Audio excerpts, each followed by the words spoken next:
Hello,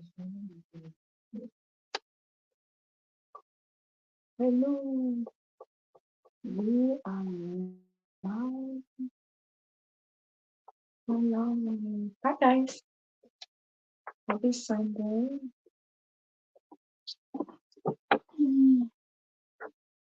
Hello. My pictures. Hi guys. How are you? How is life treating y'all? Happy Sunday.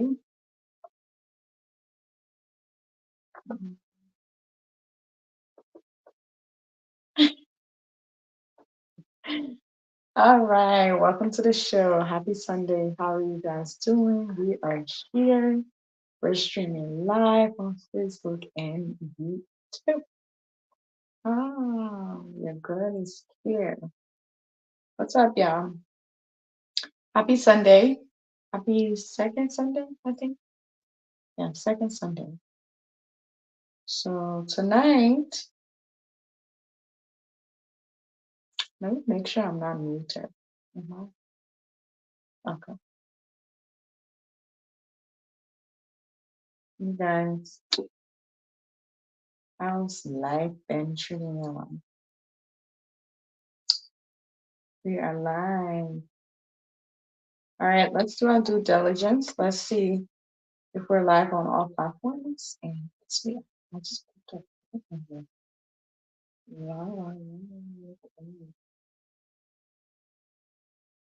Mm-hmm.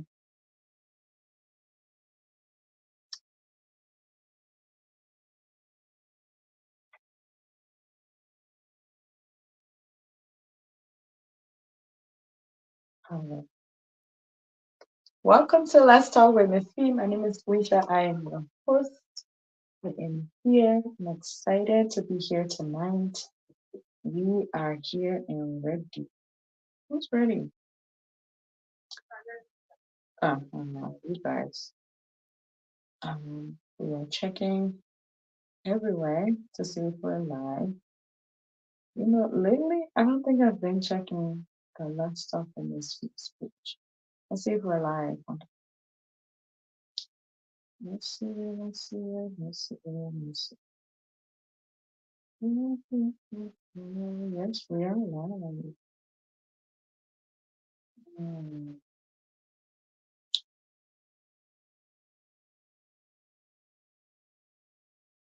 All right.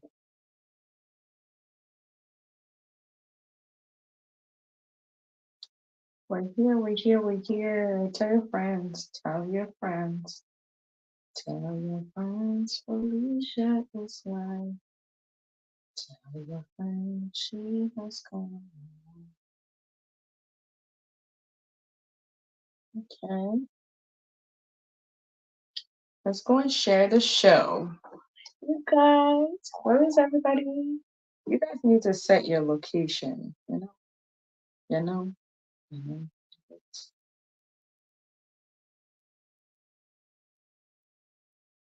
let me cover this post. Push that.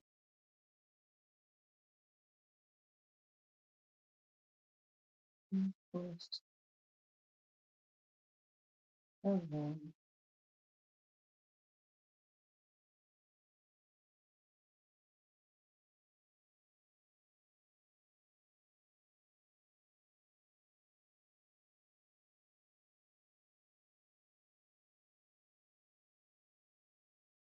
hi guys, happy Sunday. I am just sharing the show, trying to invite more people to come on here, come on to us, come to us, baby. We are here, baby.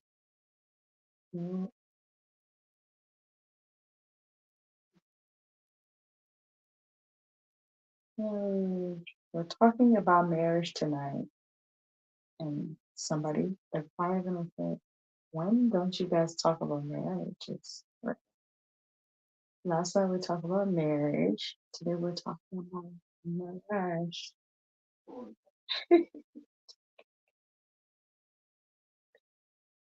Oh I come, here I come. Ah, man. You guys, let me tell you something really, really crazy that happened to me. So, story time before we get started, why I'm doing this. So, once upon a time, I transferred to a new location, and there's a gentleman there that everybody's afraid of, you guys. He's very, I think he's brutally honest, but it's aware and just don't care. Um, I will call him, I'll probably call him rough around the edges because he does not care what anybody thinks or anybody says. He is, how do we call him? Like, he's in a way disrespectful, to everyone. And yeah, when I started there, I've been warned about him. I was told, this guy, he's really rude. He doesn't respect authority. And he's been here 4 years. You guys, this was coming from the director. And I'm like, excuse me? What? You're the director and you're telling me somebody's been here for 4 good years and they've made it their goal to be disrespectful and care about authority, but he's still here. What is your impression of that? Like, what do you do in a situation like that? I mean, you guys, tell me.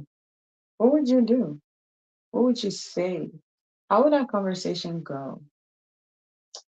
But anyways, long story short, um, I I think I had an exchange with the gentleman, maybe like how do you call it, twice. And during that exchange, it was really, really rude how he responded. Not to me, but just about the situation, just did not care, just not to learn. I don't know. I was just like, how? You just need to work for yourself. But anyways, I reported it, and that's when I find out, you know what? He is who he is. I don't think it's acceptable for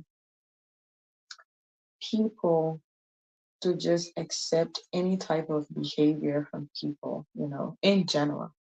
I don't think it is acceptable or it's okay for anyone to be disrespectful and people think is normal. People think it's okay. If you're just joining, I'm just talking story time right now. And we are going to jump into the topic for the night for welcome. Just sharing a story about me transitioning to my new location and just trying to understand the culture that they have over there. It was just shocking that someone who is considered rude, disrespectful, does not care about authority, and just think like he is God Almighty, and he doesn't take, let's just say, he doesn't take instruction from women, and he thinks everything he does is perfect and okay, and everybody else is wrong. Oh my. It just sounds so familiar, you guys. It sounds so familiar. It sounds close to home. And I'm just like, why? Like, Um, why would you even do that? Like, come on, you guys. But anyways, long story short, I've been over there since March, since March. And today, when I went to work in my little um, piles that's on my door. And I came in, I saw chips and juice. And I'm like, who got me chips and juice? I mean, that's nice. But I was like, "You guys, I'm trying to lose weight.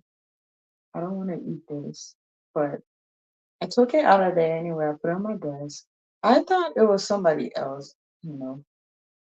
So, and then the gentleman came in and he's like, "Oh, I just want to say, um, I brought that for you." I was shocked, you guys. I was shocked. I was super shocked. This is someone that don't talk to anybody other than confrontation. And he sat down in my office today, you guys, and he said, I just want to apologize. The first time that you came to this job, I really thought you were like all the other managers. Um, but then he's like, this is the guy. He said, I'm like thinking like, what are you doing here? Because you're way too structured and way too organized to be here. I'm sharing this story because I think sometimes the perception of people and the judgment we get from people, I mean, our judgment get clouded by information we receive from others about people. And that was one of the sound conversation I think I've had at that job. And, he was just telling me about his wife, how she is a school teacher and things like that. And it made it so easy to understand. So yeah, guys. Um, just thought I'd share that some people might be so tough on the outside, but on the inside, they're really, really sweet and really kind. So don't let the outside shells fool you. Kind of like a turtle, right?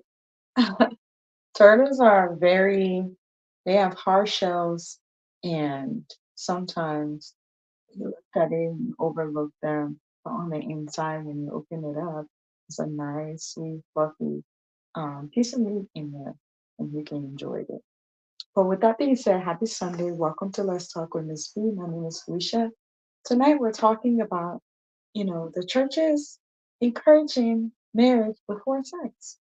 So the gentleman's story that I just shared, this topic actually kind of like is inspired from it.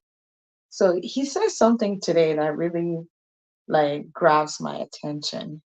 He was like, I grew up a Christian.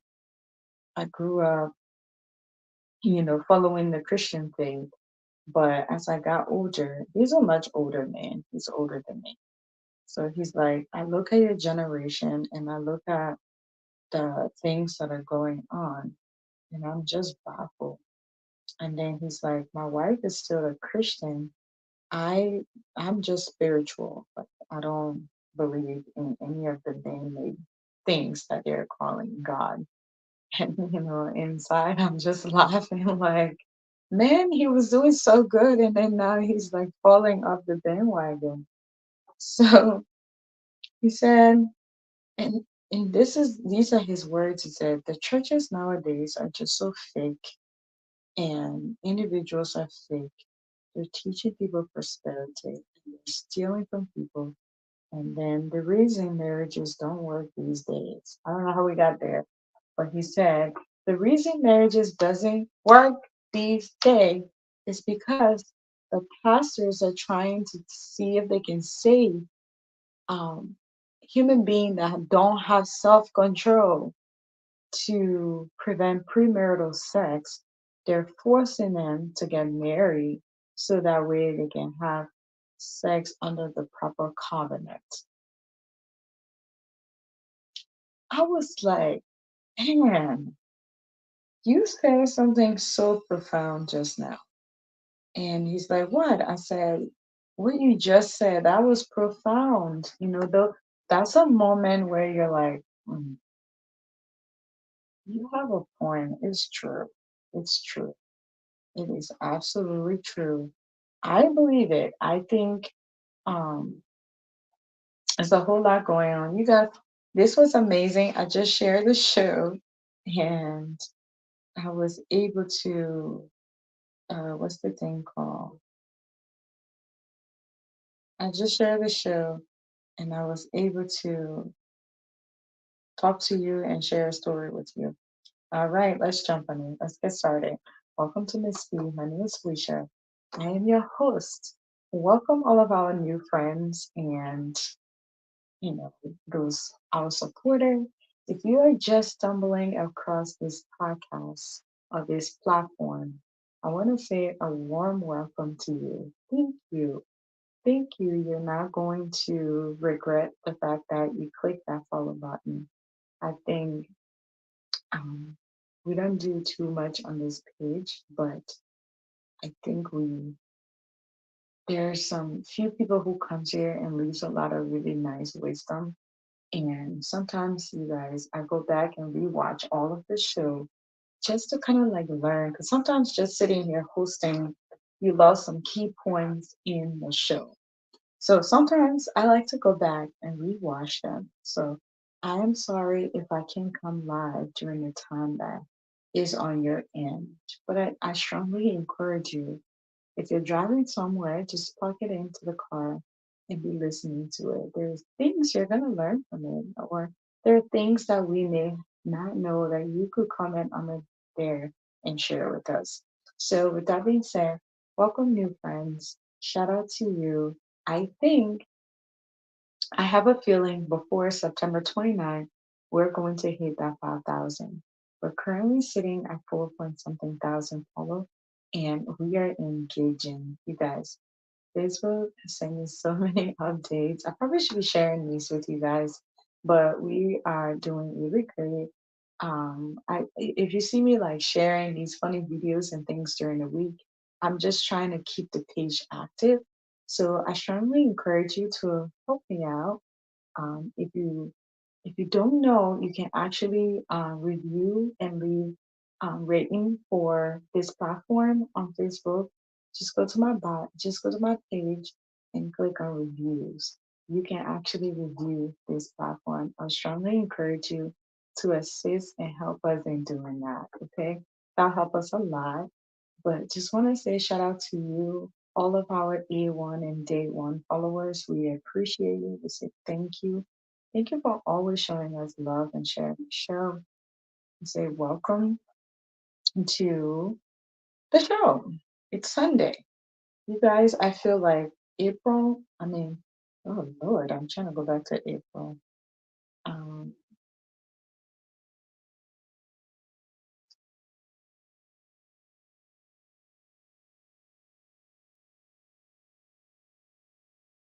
um, you guys, our co-host is having some technical problems, which is message. Um, he'll come on shortly.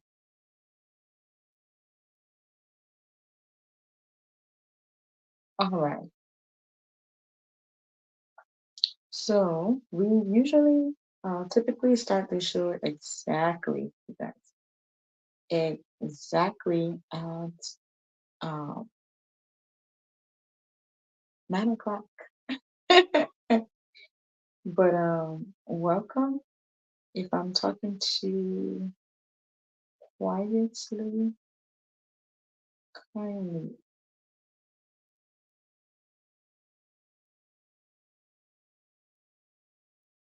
kindly bear with me. Um,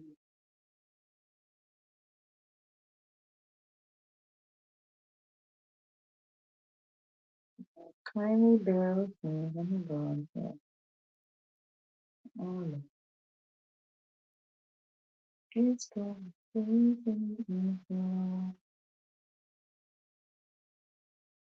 All right. So, oh, what is going on? Let's see. You guys, things are getting sticky over here. So we got 2 minutes. We're about to get started. 2 minutes in order for us to start. But type in the comment section, y'all. Type in the comment section where you're watching. I'm going to pin the link in the comment section. If you want to join us, you are more than welcome to join.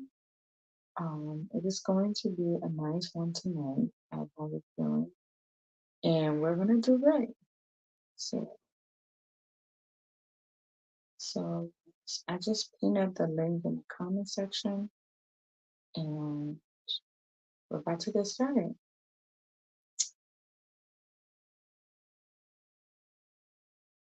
Mm, all right, guys, let's get started. Libra, it's been a minute since you've been on here. What's up? I see you watching.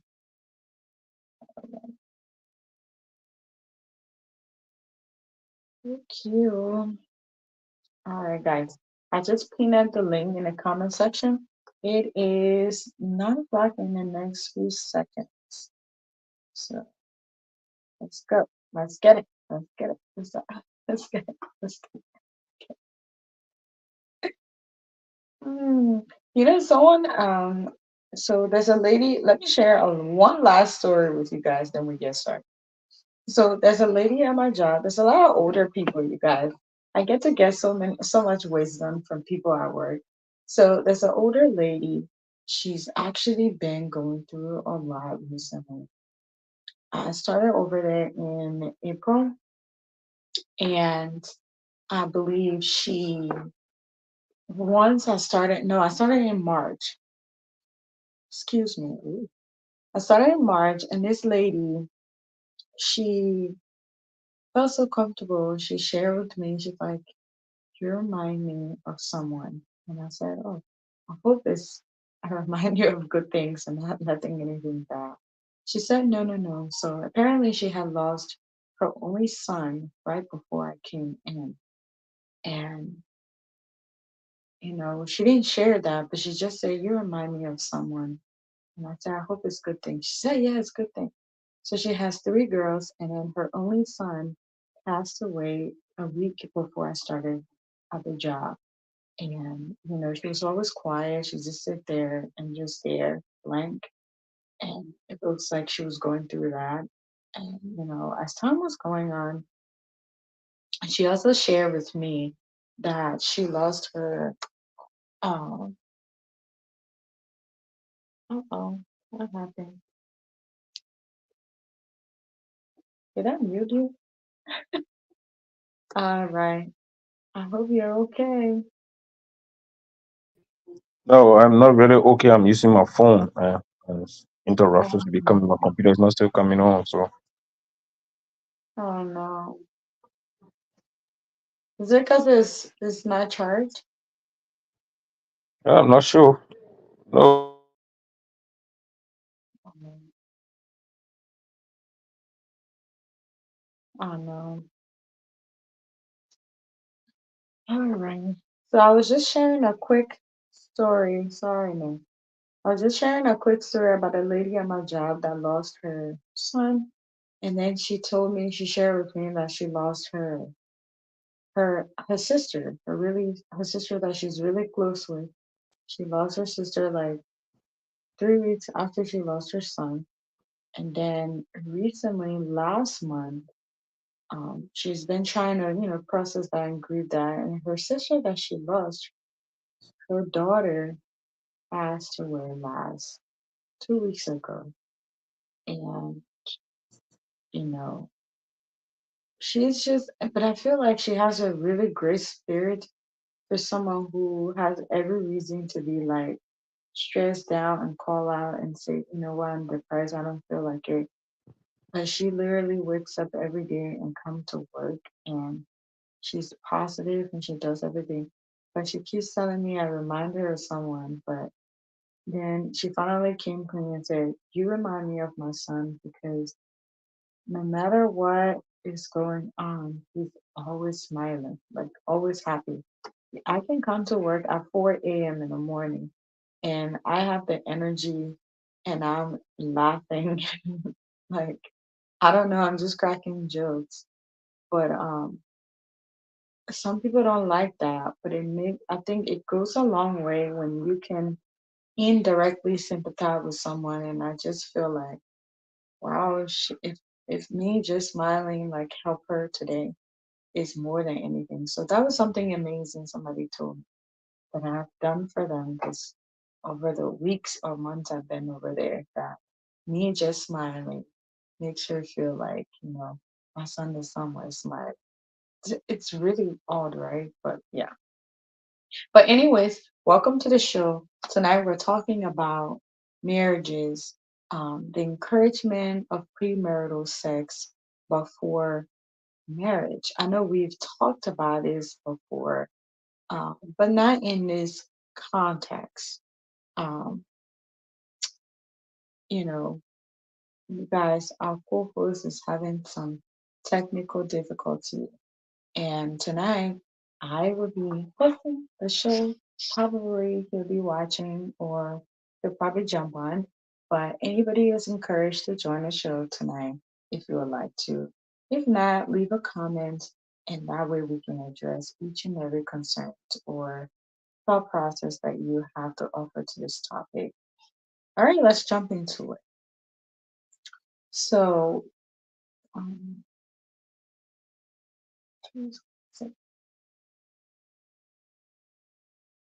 and said, why are marriages encouraged before sex?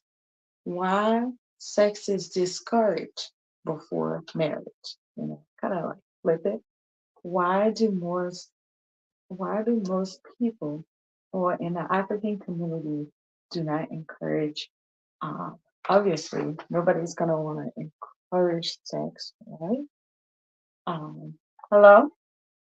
Yes, I'm still here. I'm using my phone still facing technical problem. So I don't know.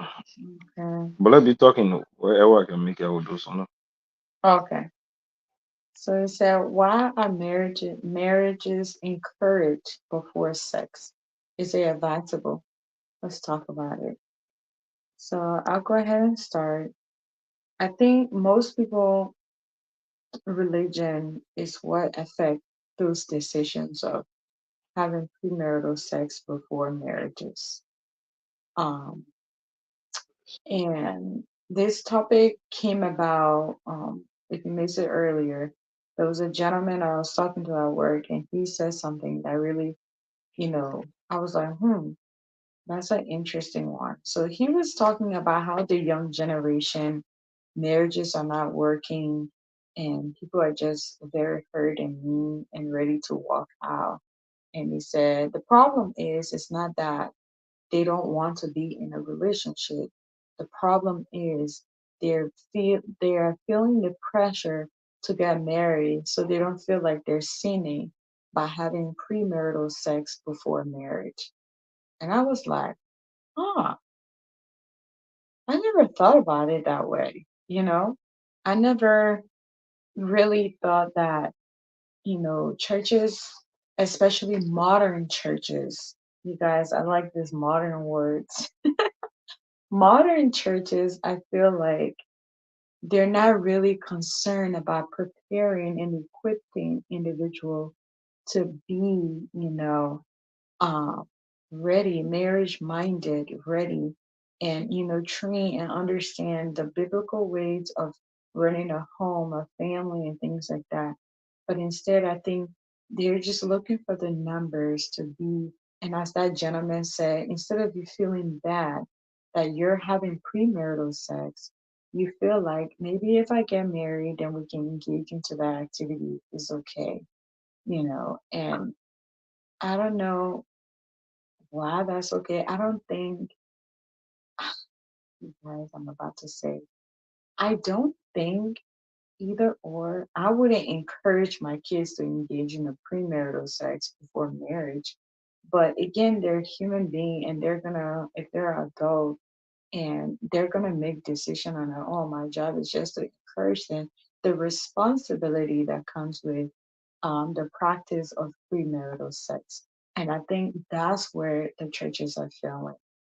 So I don't know, Andrew, are you able to come in? Yeah.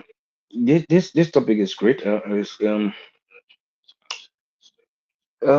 think it varies from individual to individual, but I think society have to play a part in that too as well. Mm, Going back, like see, these are some of the things that are gonna lead to the divorces around here. Like we're discussing last night. People. divorcing, their partners, when they get overseas and the rest of the thing. But come to talk about this topic we on a discussion when it comes to the encourage marriage before, encourage, sexual intercourse or sex before marriage. You know, um, in this contemporary world we live in, you you will not easily see it. We are Christians, but you will not easily see it. Right. You on the scale, you put it from 1 to 10, you will see maybe 2 out of 10 would do that. And that means they are really, really devoted Christians whose parents are devoted Christians, and pastors tell them, "Oh, you guys need to do this and do that." But mind you, Hmm. they might be doing it with different individuals as compared to, so it's very difficult to control them. It's Hmm. difficult to control them because the guy will say, "Well, I cannot back pick in the bag because wherein today, if I get married to you today and tomorrow you are barren." The woman will say, "Well, today, if I get married to you today and tomorrow you are impotent. You cannot able to produce a child. In fact, your reproductive system is not functioning effectively that will be able to produce a child." Right. And also, these are a lot of medical things involved. But again, other people may say, "Well, that's not a valid excuse if you are Christians." But rather, before you people even get married, when you're in a co-shipping or dating, whatever you may call it, you go to the you gotta go to the doctor, and then the doctor validate your sexual reproduction activity to see whether they are functioning effectively and they'll be able to reproduce. Right. And whether they are doing it. So people will say, "Yeah, you gotta go do that." But I think people are not enough like people are encouraging it or the church is encouraging it. But we want to say that nowadays young people, you cannot control them. Unlike our parents were coming up, if they say, "Well, they are not going to do this," they wouldn't do it. But nowadays, younger generation, you cannot easily control their activities. And most of them will say, "Well, I need to go to this person. I need to make sure. I need to do this before that's the only way I will get into this." Because other than that, if they don't do it, then tomorrow, anything before them in a marriage and it leads to the dissolution of the marriage, that social contract between them, if it's broken up, they will start to blame society. They will start to bring parents. They will start to bring the church. They say, "Oh, I didn't want to do it," and it is true. Yeah, we seen some of the cases before that the man will complain, the woman will complain, and at the end of the day, that marriage will not continue. So in my mind, I don't think people are being encouraged to have sex before marriage or the church is supporting it, but No, no, it's an no, no, no. No, I think the church is encouraging you to get married before yeah, sex. the church is encouraging people to get married before church, to get married before sex. The church, but it's what I'm saying. The church may ask you to do it, but the Mhm. individual themselves will not do it. It will be difficult for most of them to do it, unless they are devoted Christians who are saying, are really saying they are Christians. They are believers. They believe in Jesus Christ. But like I Right. said, on a scale, you put it there, you see maybe 2 out of 10 that will be able to really do that. But on the average, you wouldn't see a lot of people doing it. Yet the church is telling you, say, "Well, don't have sex before you get married. Get married before you have sex." But again, they will come and justify. Most of them will kind of justify, "But pastor, I can do it." They will not directly tell the pastor, but they will sneak in a corner. They will go and do it, pretending as though they are dating. you know so all of these factors have to play in. I mean, tomorrow, if the church encourages you to don't have sex before you get married, when you get married before you have sex, and then at the end of the day they don't do it, tomorrow if anything happen into that marriage, when you come to people reproducing children, because one of the essence of marriage to reproduce children. That's why God said man and wife will join together and cleave unto the wife so they can be able to multiply on the earth. So but when they go there and they cannot multiply, they cannot do anything, then one of them will start to blame you. They say, "Oh, as a pastor, as a parent, you are a contributing factor towards our marriage dissolution." So and these are things that actually affecting the society. Okay. So I agree, but I want to play a little devil's advocate here, right? Let's say I am 19, I'm in church, and I'm hearing this message like, it's better to be married before fornicate, as they will call it, right? And then we both, because we both want to be good kids and we both want to, you know, um, follow whatever the pastor said, but mostly please God. So we're like, yeah, I think we're in love. We want to, so let's get married, right? Which a lot of young folks are really getting married, but their marriages are not lasting. And in my opinion, I feel like instead of the church trying to tell you, get married before that, I think teaching people both aspects of the relationship, like what sex involved and what the responsibility that comes with it, and also the responsibility of marriage, like what marriage really is, instead of like just saying get married before you involve. And like you said, um, yeah, people will do what they gotta do or what they want to do, regardless of what anybody says, especially in our generation. But I also think the church, the parents, or any mentor around holds the responsibility for making sure each individual understands what those roles and responsibilities are in reference to sex or marriage. And I feel like a lot of that are not happening. Like people are not really being educated what responsibility comes with um being involved with the opposite, or like having sex or being with them. That is a huge responsibility because it involves having children, which is a lifelong responsibility. It also comes with like um, getting some diseases if proper care not taken, and also it can lead to heartbreak as well. So I feel like if the church really wants to groom people and encourage the gospel and things like that, there should be some type of educational things that talks about what marriage really is, what's the important, and why do you even want to do it. I think the church really holds that responsibility to do that for anybody as a whole. So okay, that I mean it's good. So at the church today, we went there. We were having some membership class and other stuff as it relates to marriage too as well. Hmm. Uh, when to get married, who to get married, and God is not, involved. God does not support divorce. Hmm. God doesn't support it.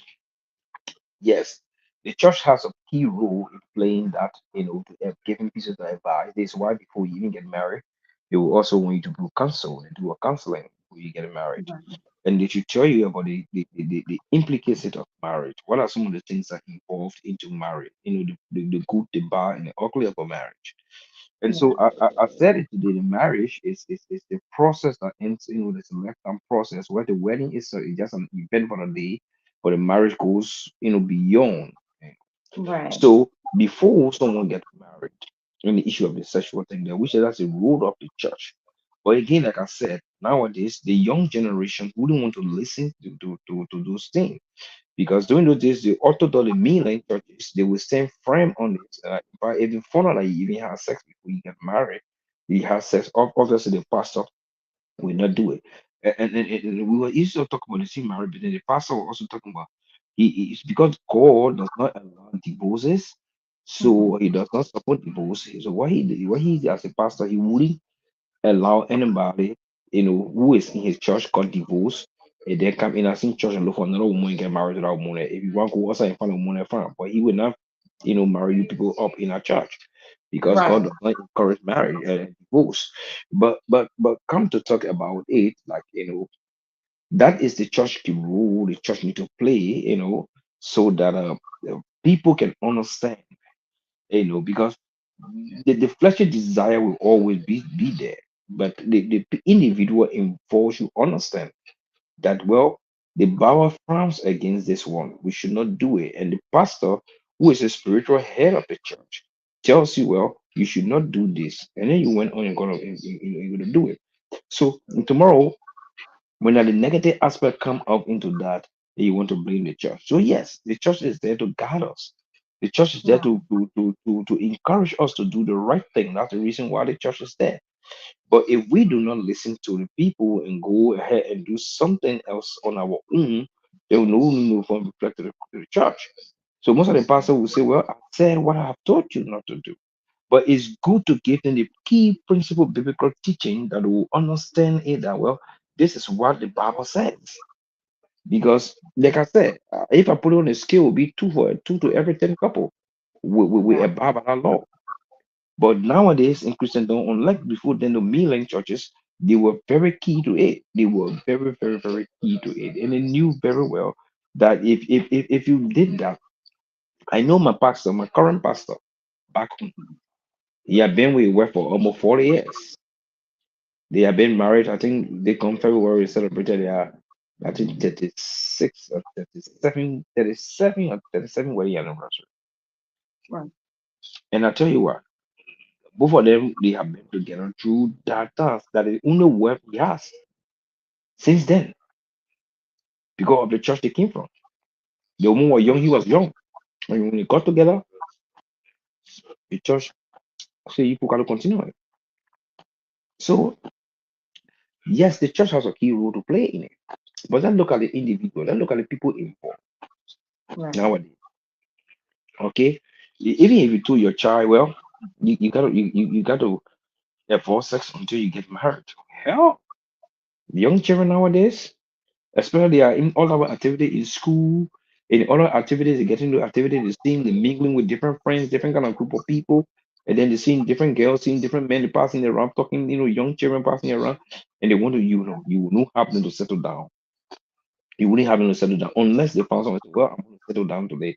But it would be very difficult. Yes, the church is encouraging them not to engage in the sexual activity until they get married. But yet, are they listening to the pastors? Are they uh, agreeing to be able to do those things that the pastor wanted to do according to the biblical principles? Are they willing to do it? So these are the challenges the people face. But in society, the society look at it from a different point of view. The society will say, well, because the church is looking at it from a different point of view, school of thought, and the society is also looking at it from a different school of thought. The society is saying, here, well, I don't think it's necessary to avoid sex because you got to know the woman who is the woman is, who the man is. In case tomorrow, if there's infertility somewhere, no one can produce. So, one of the key things in marriage is your childbearing. You need to reproduce. So, if somebody have fertility problem, then what going to happen to that marriage? And we have seen a lot of dissolution in the marriages because of similar reason. So, in a much that for me, I'm not going to say, oh yes, somebody because I didn't do it anyway. I'm not going to encourage someone to get married before you have sex or don't have sex before you get married. You're left with the individual calling. You're left with the individual spiritual life. You're left with the individual, or attachment to God, understanding the Holy Spirit, what the Holy Spirit tells you to do. Okay, that left with the Right. individual. But other than that, if you just leave it at that, then no, it will be difficult to handle. Gotcha. Absolutely. I understand your point, and I think you make a really good point. Hey, River Pro, how are you? I was just laughing. River Pro said he eating a lip basura when finished. He will wash the dishes and pretend like nothing happened, just like me.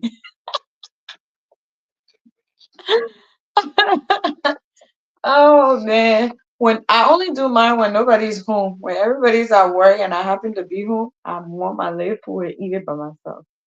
Um, so I agree with you, but before I read this message on here, I think you made a really great point about you can't tell, people will make their own decision. But I always still go back. I feel like parents played a key role into this when their kids are reaching to that stage of puberty, and of course, nowadays the school is taking that responsibility and they're teaching the children about, their body and understanding it. As much as I think it has this negative connotation to that, but I also think it's positive, right? Because especially some of us that are from the African background, we know that there was few things that were off topic. Sex were one of those. And when you're growing up, you're living in your body. There's a lot of changes that are happening as you age. And in order for you to understand, a lot of people don't understand it and they just react, to whatever is happening in that moment. Which that's what I think. Instead of just saying, and I don't want to leave all the blame on the church, because I think parents do tell their kids no sex before marriage, no this and this. I think it is their responsibility to make sure the children and young adult understand what really is, and I'll keep stressing that, like, why instead of just telling me don't do anything, why should he not do it? What are the consequences of it? And I know you touch on this a little bit. You said something about infertility and stuff like that. I don't know if involving in premarital sex that will determine if you are childbearing, or is that what you were trying to strike? I was a little bit confused. No, I don't think it's what determine what is childbearing, right? But Okay. for childbearing, no. But I'm talking about maybe the activeness of the person's sexual organ. Let's take Okay. example. I knew a couple Mhm. who they were all in the church, but this man he had allegedly it was alleged, but no similar story, right? The first one was alleged. He was my pastor, and he and his girl was going on, and they planned the wedding. And in fact, I was to stay in that wedding. He was my junior pastor in the church, so I was to stay in that wedding. Okay, and Mhm. and and and and where the story came from that the man was not functioning. Mhm. The girl that wedding, I think a week to the wedding, the girl escaped. Up Mhm. to today, no one knows where she went. She She what? was later seen somewhere. I mean, she escaped after the went through all of the expenses Wow. because So she somebody didn't told show her, up say, for the wedding?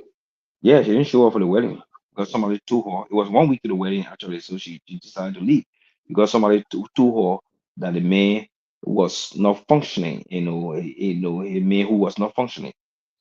But that was false. Hmm. That was an allegation because he was a man of God. He knew he was just keeping himself for the rightful person. And because she wanted to attempt something, and the man said no, she believed into that. Okay, a similar story. But as I tell you, I mean, right now he got married to a different woman, and he had three wives, three kids already, all girls. Now, with the other story, this guy was virtually he was not functional.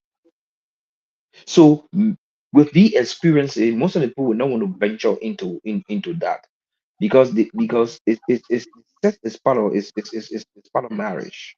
It's Right. pleasure in the home in marriage.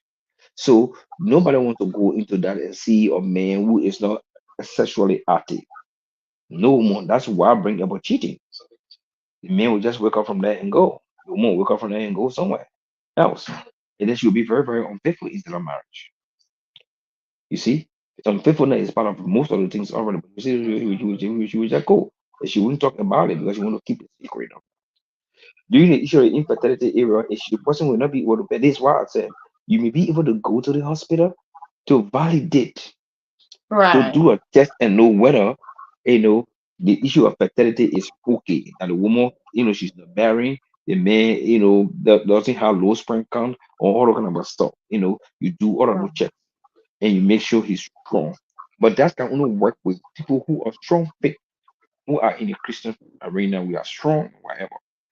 But generally, when you look at on the surface of people, young girls nowadays or young boys nowadays, they don't care. They say, no, me, I mean, I'm not gonna buy a pig in the bag. In general, this is what they said. I'm not gonna buy a pig in the bag. Right. And that is true. And like with issue of the comment that Russell Popo of that. I didn't want to buy a Right. pig in the bag.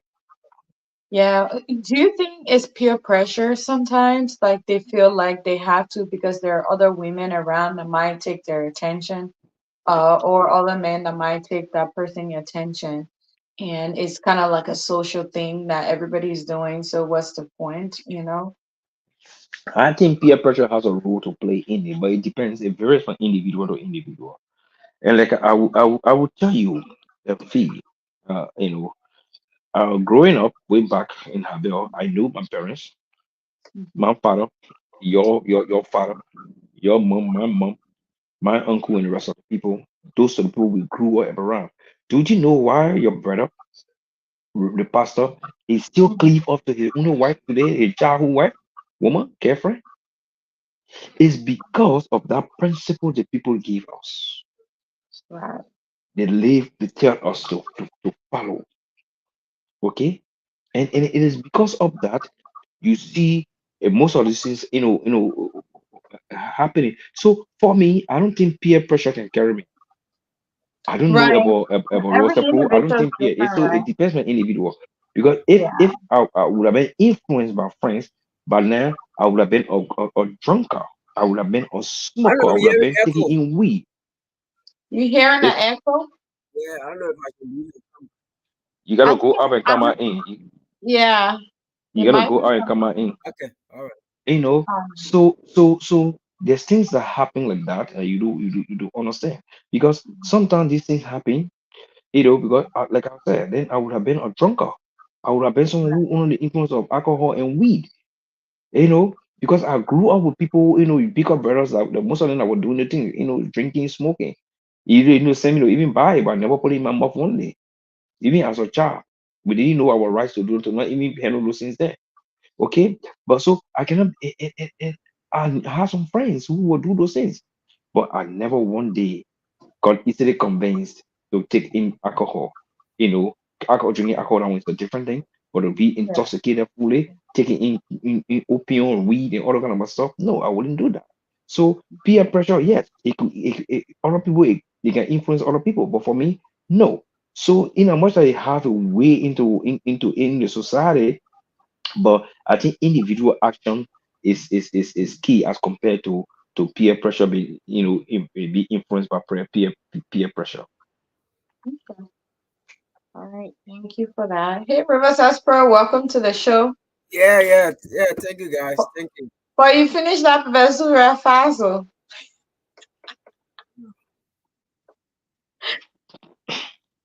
Yeah, Man, eat pursuit with tilapia is a yeah. Tilapia, mackerel, all those. I said, but it sounds juicy.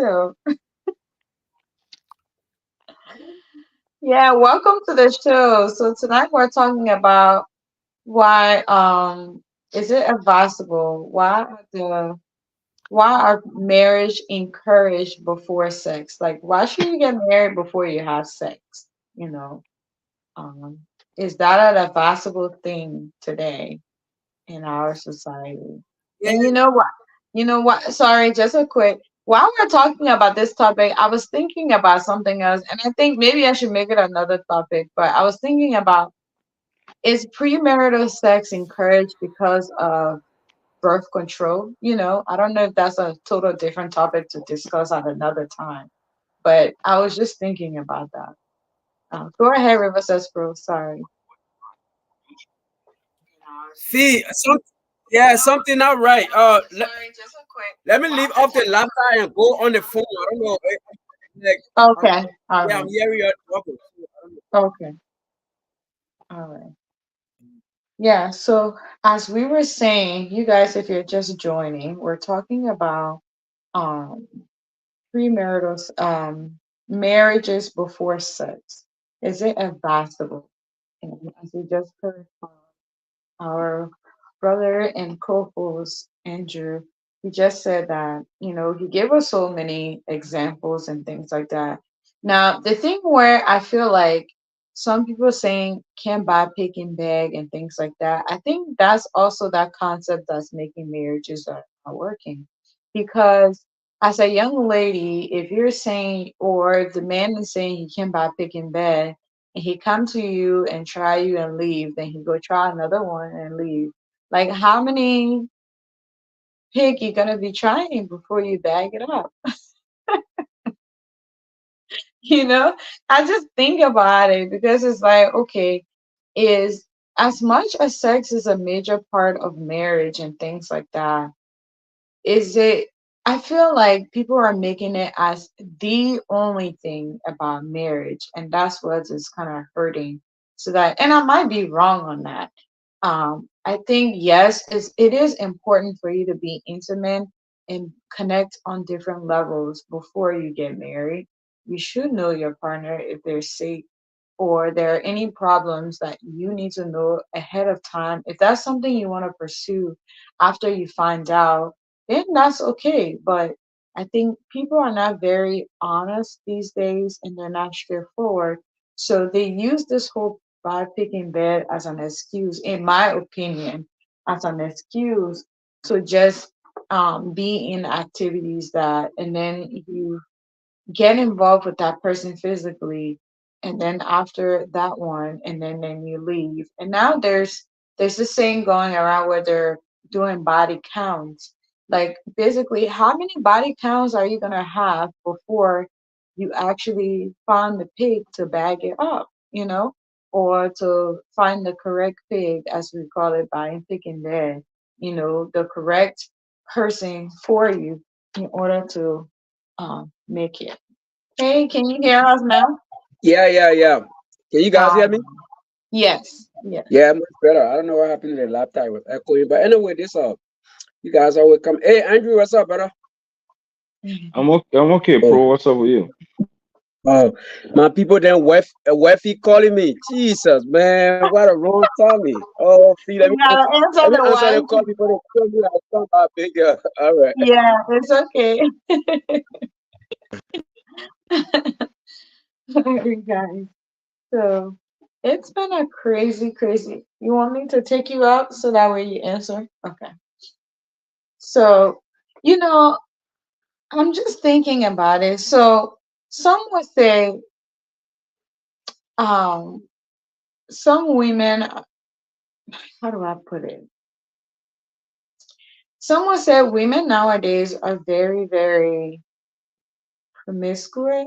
That's the word. Is that how you even say it? Because they're, it's kind of more like women are deciding about, who their sexual partners are now. They're more involved into it in this current society. And I think that's empowering because I think everybody should have a say into that when they're if you're getting involved with anyone, for that matter.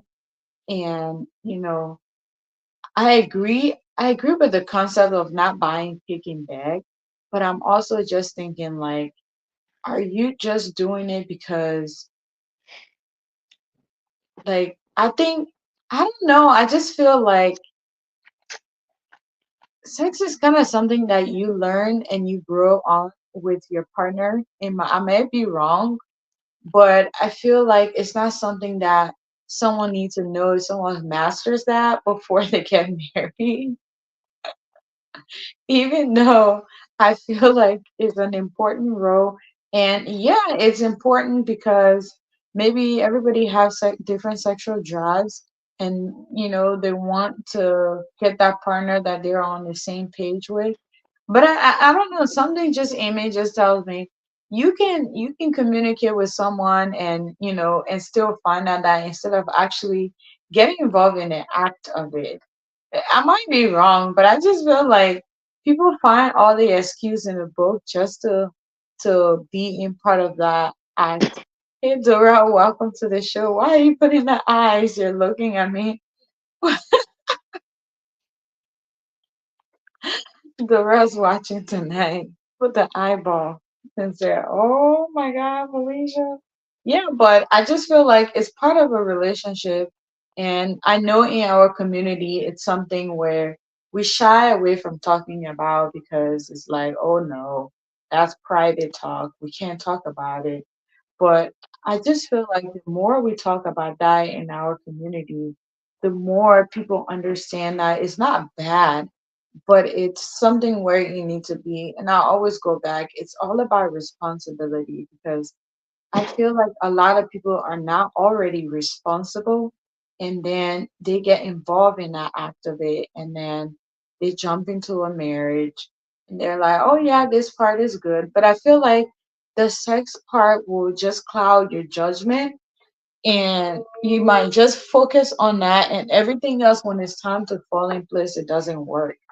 I might be wrong, but welcome back. I Yeah. hope you talk to the wifey good, or you rushing by your food. No. Yeah. No. She called and she wanted to talk to my mother-in-law, but she too on the phone. So I guess Yeah.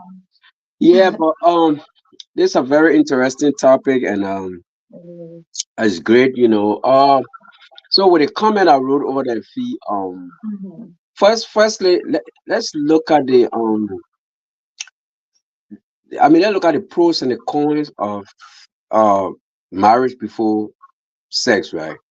Yeah. So I mean, the world has evolved, fee. And let me tell you something. When I came to the Mhm. United States, fee, the world like your use, Yeah. a lot of you guys in this group or in the system, when you say dating, do you know when I was growing up, when they said dating, it did not, like, back then it was like no sexual, you know what I'm saying? It was just like courtship. I don't know how to, I think that's the other, like, you know the person, you know each other, you don't no touch, no like intimacy, that's how Right. I understood dating. But when I came to the United States, I used to hear that word. Oh, man, some of these girls I'm working with, oh, I'm dating that girl. I'm like, see, you want to tell me this. But then I found out when they said dating, it's not the same as the way I knew it when I grew up. Like, you could date it. Dating was like no intimacy. You just get to know each other back in Liberia when I was growing up. But You then, couldn't you couldn't you couldn't try that thing in the inland church. yeah, okay, exactly, Andrew. So now the whole dating had a different meaning. I'm like, oh, well, their thing, their dating here is different. So, uh, with that said, I think with the world has evolved, and a lot of these young girls, they to stick to that principle is getting harder for them, because say a girl, you meet a popular boy in school, you know how to get those popular guys in school. He's the popular, maybe he's a basketballer, he's a footballer, and he is the target of every girl, and you were fortunate to have that guy. Imagine how many girls are willing to give themselves to that guy, and you talking about, oh, I ain't doing nothing until I get married. And that kid, he's not even thinking about marriage. He's maybe go to college and think. So it's like you thinking in your mind, like, you know even if he has marriage on his mind, but see, Mhm. there's a competition. There are other Right. girls that want that guy. So you thinking in your mind, like, what if I stall this guy? What if I refuse? The possibility of my friend getting this guy, and then how would they look at me? You know what I'm saying? So I think Right. there's so much pressure, tremendous pressure on a lot of these young girls to kind of cave into sex before marriage or marriages, because there's so much competition out there. Back when we were growing up, people are, oh, when you already found, so maybe we see one lady. I'm telling you, Fee, one person that we're interested in, we will hang around.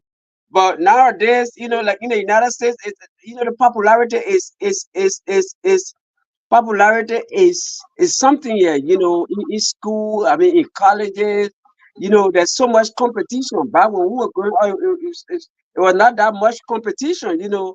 But there's so much competition. So those girls, I mean, I even think about my little daughter. Like, let me put my voice down. She downstairs before she gets so so I took her They'll to, come for you. yeah, I took her to her boyfriend. He's going to join the, they just graduated from high school, and he likes her. I think I told you about it, Fee. And then, Yeah.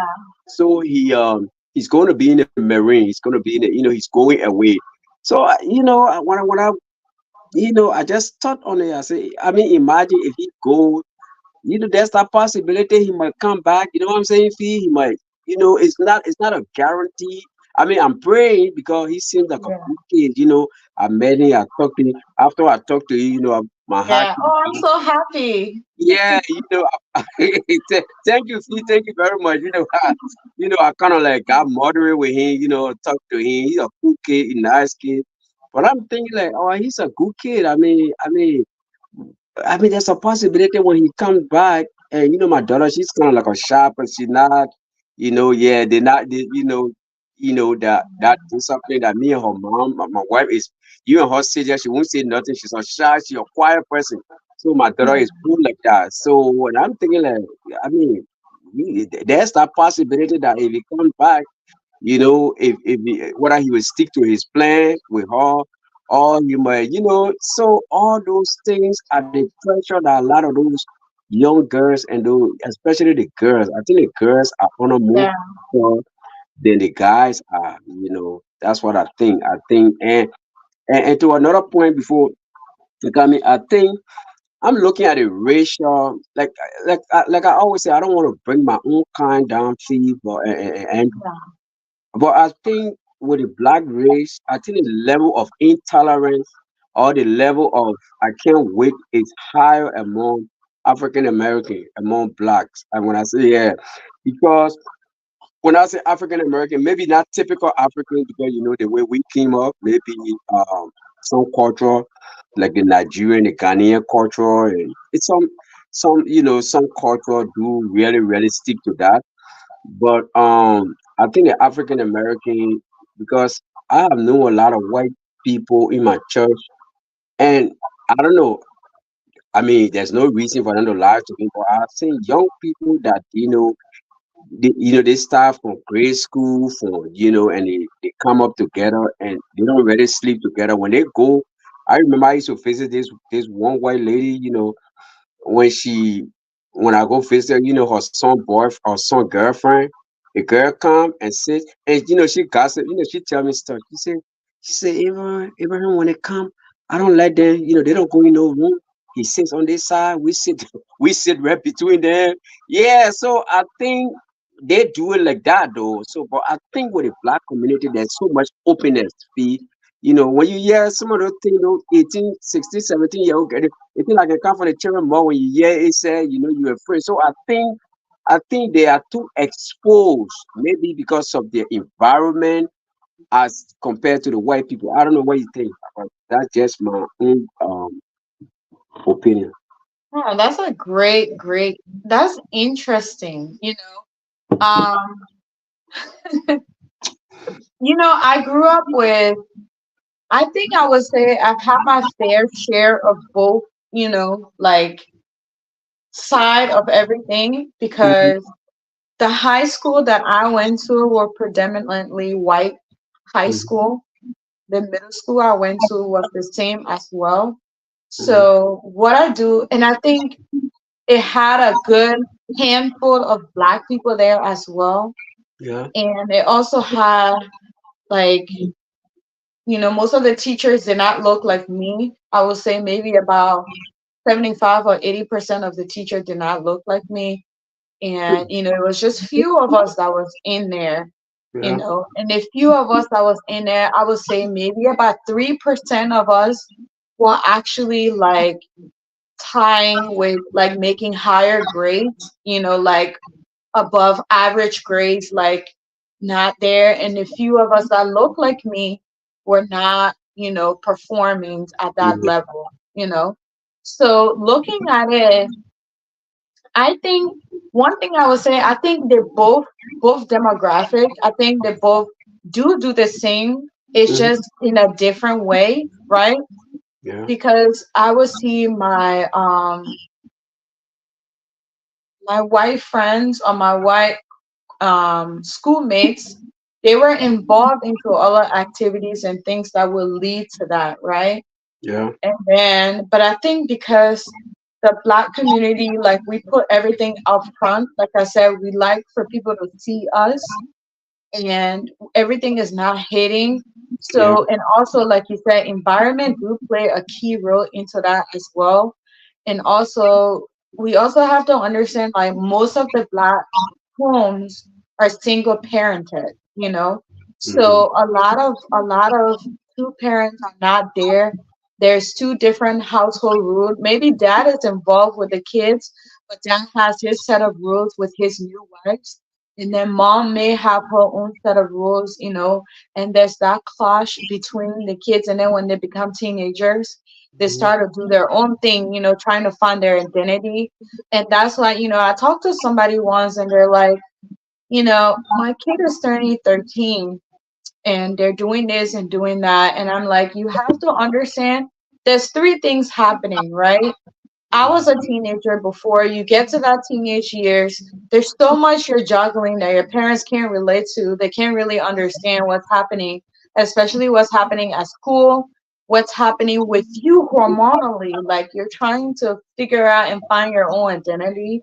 And then, two, let's say your parents are from Africa and you're really trying to understand why your parents think this way, why is everything this way. So it's kind of like three people you're trying to juggle. So then you're gonna go with the person that you more relate to, like let's just say I relate because I grew up here, so I will relate with things that are happening here, and Mhm. then me and my parents will clash, right? But Mhm. just going to your point, I think the reason that we see more success rate with like Caucasian is because, like you said, they encourage young relationships, right? Mhm. They really do encourage it, and most of them try to be part of that. I Okay. remember when I graduated from high school, there was about, maybe if I'm not mistaken, 20% of the children that were high school sweethearts, Mhm. right? Yeah. They ended up having a really good relationship. The guy went to the military, they got married, like it was like fast kids. Vice versa, like the black family will tell you, no, after that, go to college. That's it. You know, don't get involved with anybody. And they're Yeah. not encouraging that by really leading by example and being there. And that's where I went by. I said, you have to teach people what those responsibilities are, Mhm. you have to tell them, because human being, we don't just get up and know what relationship is. We have to watch, we have to learn it, we have to understand what it is. And if we as parents, we don't do our part, then somebody's left trying to figure it out, and they're going to do what they think is best for them, and now you're going to be disappointed because you did not do your part as well. And I think that's where that comes from, where people feels like, oh, I have to do it, because they don't have somebody telling them, you know this relationship is not what identify you, but it's what you guys are working towards to build a future for you, you both. And then also, I think just being with your kids, and it should be something, when you were younger, you were interested in, you know, girls, right? Mhm. And I'm sure your wife, when she reached a certain age, she was interested in boys as well. So Yeah. it's part of human dynamic. But I think sometimes parents, because we want to be so protective, and we don't want them to make mistakes. So we're like, no, I don't want you to do that. But you're gonna have to let people to make their own mistake. You can't protect people forever. Tomorrow you're gonna go to bed. You, God forbid, you don't know if you're gonna wake up. They're still gonna have to make decisions on their own. The only thing you can do is give them the tools that actually going to work and help them, and that whatever decision they make, they know that this is the right thing to do. So I think when it comes to peer pressure, and like when it comes to sex, the reason that the white family, they start to talk about the birds and the bees early, Mhm. when, Okay. let's say, a young girl starts to grow, breast, or like start seeing her menses, a mom will sit and talk to you and tell you about that, like this is what happened and things like that. And then sometimes it's embarrassing. They don't want to talk about it. They create these acknowledging that people can relate to. And then they're very open with the kids asking any questions, to, in my opinion, now that's what I think. That's why they get such a But success but rate but, on but that. Hmm. yeah. Let me ask you a quick question. I know before you continue. Hmm. So you made a point about this high school sweetheart fee. Why Hmm. is it that, because you grew in a system, that's what I'm asking. Why is it that the high school the rate of high school sweetheart is higher among the whites. Like you will find out, like in my church, majority of those people, they were people who went to school together. And during Bible study, they would get a story and say, "Oh, me and Jeff, we went to school," and you can hear the real story. You see that. But as compared to the blacks, the possibility of a black girl dating a guy that they went to school with, she will either meet a guy on the block, maybe from somewhere else on the hood. I mean, yeah. So why is it that disparity when it comes to as far as the relationship is concerned? Why is it prevalent among white majority white people? They came up with a maybe college sweetheart, high school sweetheart, but with a black, it's always like a god from a whole different thing, background or characters. Why? I mean, why you think? I think it's not that black people don't have high school sweetheart. They do. But let Yeah. me tell you the concept that happens. What Mm-hmm. happened, right? And I went to school with many, many of them. And you know, it's like they do have relationship in Mm-hmm. high school. Yeah. One, either the girl end up getting pregnant in high school Okay. because one, mom is not giving any protection as much as the Caucasian side of it, like the family is involved. The Mm-hmm. mom is also teaching you about protecting your paternity, right? Mom is that's mom and dad or whoever is involved in that. They're teaching you about protecting your paternity. And that's Mm-hmm. why I said in our black community, we don't really do a good job about teaching women about protecting their paternity. I'm just gonna say it's true. Like we don't do a good job with that. And they will have high school sweetheart, Mm-hmm. but they get so involved with the physical side of it. Okay. I think in our black community, we're way too sexual when it comes to a lot of things Mm-hmm. and we get involved with it. And once they will stay together, I've seen couple that stayed together from when we were in high school. But Mm-hmm. then this is what happened once graduations is coming. Mm-hmm. Oh, I'm gonna be going somewhere else for school, so I can't continue with you, or I'm going this way. This can't happen, and your parents are telling you, no, you have to focus on college. No Mm-hmm. man will, like we start to break down those relationships. Okay. So part of that is, I think, it comes from us as well. We try to like create all these scenarios why you don't need a man in your life, and Okay. then on the other side, I think the Caucasian family try to leave it, even though they encourage their kids to go to college Mm-hmm. and they give them the tools and things, they let you decide about marriage. They just tell you the importance. Like I had a white friend where she had her boyfriend, I didn't have a boyfriend at that time because I was scared as crazy, like somebody's gonna kill me if I do that. Mm-hmm. So, so she had her boyfriend, but her parents saw her down. Remember, I was there that day, and she was like, when you go to college, it's good to have a friend because right after you graduate, you're gonna have to have a family. Even before you graduate, the family starts to tell you, "Do you have a boyfriend? Like, when are you gonna bring a boyfriend home? Are you bringing anybody home for dinner or for Christmas? Things like that." They try to make you remember like the whole purpose of life is that you need a partner. I think they push that a lot than we do. And instead of us doing that in our community, we push a lot of independence. Like you need to be able to sustain yourself. You need to have an exit plan. You need to have a plan B. Like if you're with a man, you need to have a plan B. And I don't think this is something that's really preached a lot in the Caucasian, homes. So it encouraged the children. Sorry, let me get some water really quick.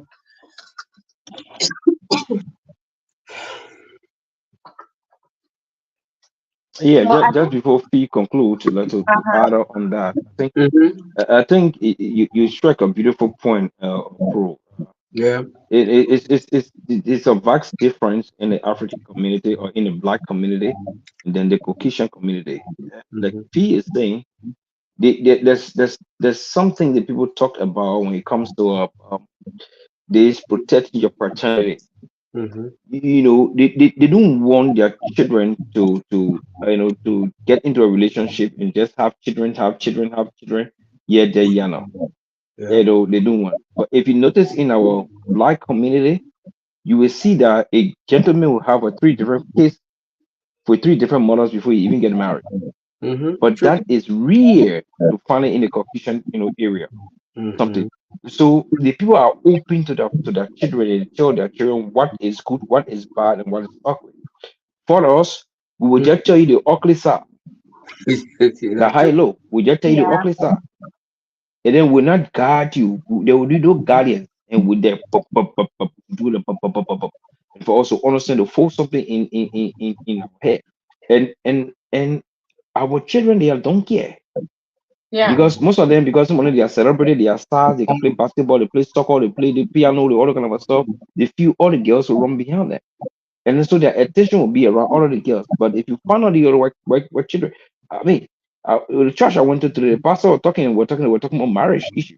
And he tells us, he said, look, he and his wife, imagine those who have been married for 55 years. Hmm. He Wow. said, he said, he said from the beginning, I didn't love her. I was like, well, it's anything. I was a young man. I don't care. But he said, but can you imagine we spent 55 years together with my wife? And it's not I love her so much. You know. Yeah. So come talk about it. 55 years ago, he and Wow. Yeah. his wife. So these are things, that people don't tell our children. But the issue of the sex in marriage before Mm-hmm. marriage, you cannot easily rule that out. It will happen in a young community, it will happen among the young Yeah. children. They will do it, whether the church there, the pastor there, they don't care because they don't want to buy pig in the bed and they will do it. But again, now they should caution is always available. Like what happened in a concussion community. They will tell you straight up. They will guide you. We don't want you to have children yet there and Yano. Yes, some of us we can do it. We can tell our children. We don't want you to get children yet there and Yano. But they will not listen. They will want to Yeah. feel. They want to go so. They go so. They want to test the other person. They don't go to the other person. And at the end of the day, they become government boom. Back then, like, bro, we say you government boom, the football field pro. They say you government boom. When you remind me about growing up, but when I drew, but don't you guys, don't you think this whole black parent you see, we create more fear than positivity? Don't you think? Yes. Yeah, don't you think it's kind of hereditary though? Because this is like a lot of time I will hear the story, like the black woman will tell her daughter, you don't want to go through what I went to.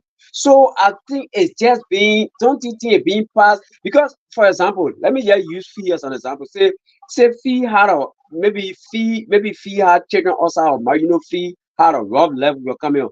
Fee is thinking that fear that Fee is putting that fear in her daughter because it is what Fee experienced. Maybe at the time Fee came up in a disjointed family, where there was no education. Maybe father left the home, and she was looking craving for a fatherly figure. She met this one guy, and all those things. So don't you think those black? I mean, like I would want to empathize with them, sympathize or Yeah. empathy on them that it is because of their own thing that they went through. So that is the message they are passing to their children. I mean, don't you think so? I Yeah. mean, I we mean, got I to I be. do, I do believe it. I think it is true. Most of them they fear because Mhm. what they went through, as single parent, quote unquote, they don't Yeah. want for their girls children to go through it in those difficulties. As well, the mother, they don't want for their girls children to go through it, so they will always be high on it and tell them, I don't, I went through this. I don't want you to go through this. So you got to be careful. You got to choose your partner wisely and know who to get around, who not to get around, which is very, very, very much true in most of them. But come to talk about it, Mhm. people on the general sense, you only find few mothers, who will say that.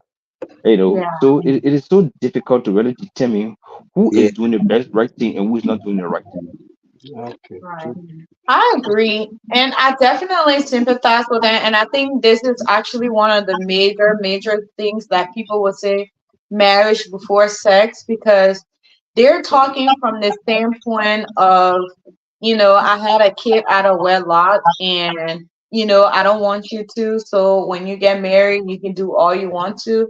As great as that is, I also think that's detrimental for your kids, especially when we're living in a society where everything is available and is like a free for all. Anybody can just get up and do anything. I'll give you an example, right? And I know a lot of parents are not gonna like me for this, but I'm gonna say it anyways, right? Yeah. I saw this young girl. She was going to school, and she had, and I know most young kids will do that. You want to high clothes and go, but you'll see the clothes that she's wearing. She's probably like in eighth grade, right? Yeah. Wearing these tube top, like, they're fully developed these days compared to when I was that age. They're Mhm. really developed, everything is out there, and they're wearing clothes and they're saying it's a fashion. And I'm looking like, I was driving, me and my husband were driving, and I was like, what is that? Like, she's going to middle school, like getting on the school bus. Is the school don't have any dress code anymore? Like, what is going on? So then he's like, oh, that's even worse. You should have seen what I saw the other one wearing. I Wow. say this because some parents are like, no, the kids will wear what they want to do. They want to do this and do that. But remember, you're the one purchasing that clothing. Mhm. You're the one doing all of that. You're the one giving the money for them. I don't know if an 8-year old is eighth grader is working, but that's a minor. I'm not sure they're allowed to work and buy things on their own. Like, you should be monitoring what they're wearing and what they're doing. Not to say put a big Ome Beka clothes on there, right? Mhm. But and I think this is some of the things that I would say some Caucasian family have that structure in their home. Like, I remember a gentleman asked me at work one time. He's like, I hope you don't feel offended with me asking this. And I was like, why do you say that? And he said, well, I'm really curious. Why is it like in the black community, like, black people, and I don't want to sound racist, but like, why is it people are always spreading the seed all over, like before they even get married? And I looked at him, was like, I couldn't answer that because I'm not a man. He's like, but you're a woman and you're part of that, like you can kind of like speak on that. I said sometimes, not having the proper guidance can make you do certain things. And I said, but with all due respect, I don't think it's just black people. He said, no, it's not just black people, but black people are predominantly the people that are really, really doing that. Because there was a gentleman at my job that impregnated. He had 3 babies in 1 year. Three babies in Wow. 1 year. So I kind of see why he asked that question. But I just feel like and I don't want to put our black people down, because I do know, and I went to school with white people and their kids, and I know they're reckless to their do things. But the number one thing that I would tell you, they're always taught to protect the fraternity, the women, the men, and the women mostly. When you see a young girl, once you turn like 15, the parents are very in tune. They know when your kids are sexually active. One, Mhm. you see that parents start having condoms at home and show them how to use it. They will either put the girls on birth control. I know a lot of people be like, oh, putting them on birth control will make them wild and do things. But those were things that I saw in the white community that I was around. That was Mhm. things that they were doing. In my mind at that time, being a black girl, and I'm like, she's telling me, oh no, my mom put me on the pills. And I'm like, your mom put you on the pills? Like, does that mean she's giving you freedom to do whatever? She's like, no, she's just, mistakes happen. I'm human being. So it's like they already program them and like teach them about what's going to happen, but be responsible, in how you do that, because you can also get disease and all this stuff like that. So I didn't really know what the pills was until my friend explained it to me, and I was like, wow, Hmm. you're 16 and they're giving you the pills? She's like, yeah, I have a boyfriend. I mean, we hang out. You never know. What if my parents are not around? What's gonna happen? I don't want to get pregnant. I have to go to college, and then eventually, if we end up together, then we can have kids later on. But as I got older and started to think about it, I'm like, wow, she was really mature at that age. But it's not that because she was mature, it's because someone took that extra step to show her and talk to her. And I promise you, all of, like you said, River says Pro, Hmm. in our Black community, all we do is put fear that, oh, you'll get pregnant and your life is over. But you don't explain to me the process of what is happening, why I shouldn't do it, and how does it hurt me? Like you just say you will get pregnant. So you're telling me getting pregnant, that's what's going to. And I also feel like that's why I used to encourage most of the young girls to go to Planned Parenthood. Because if you go there, they're gonna do it for you. And I saw a lot of those. I remember right before we graduated, there was three of those girls in our group, in our classrooms. They were really bright students, like very smart Black girls. Before before ninth grade ended, they were pregnant, and now they have to come to night Wow. school. Yeah, they were pregnant, but they and these white girls were going to the same parties.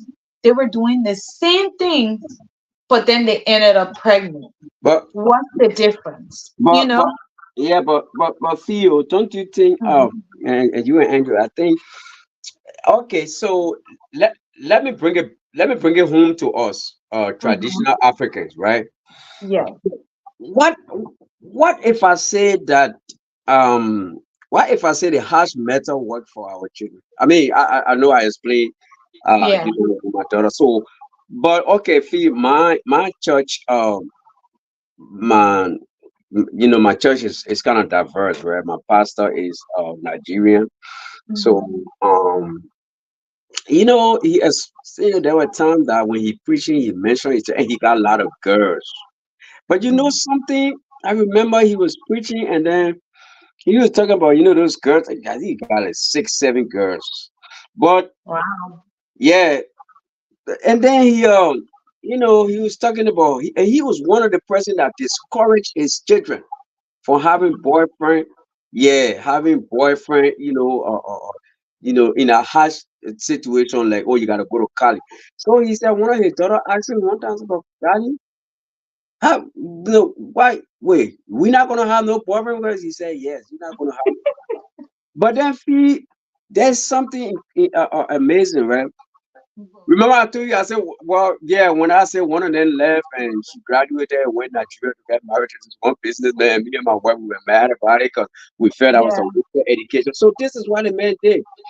All his children, and they are the one taking care of him today. Those Culture. girls, yeah, those girls, they marry a lot of, they are older men, though. I mean, let me admit it. Yeah. They not like, yeah, yeah, Of but course now. yeah. So what he did, he kind of got his daughter situated all with those well-to-do guys. And I'm telling you, that man birthday, when you see the gift those girl can buy, the man riding Lexa, they trying to buy Lexa, the competition, they will buy like everybody buy a car for that. I'm telling I you, love it. yeah. So I'm sitting thinking like, yeah, maybe as far as the African American, maybe the harsh method doesn't work for them. But what if I say the harsh method work for certain people, considering the Africans that I have encountered, and maybe it's where I'm living, maybe in Wisconsin, maybe you guys on the East Coast encounter a lot of African with teenage pregnancy more than I do. But as far as where I am, fee is I have not really seen that.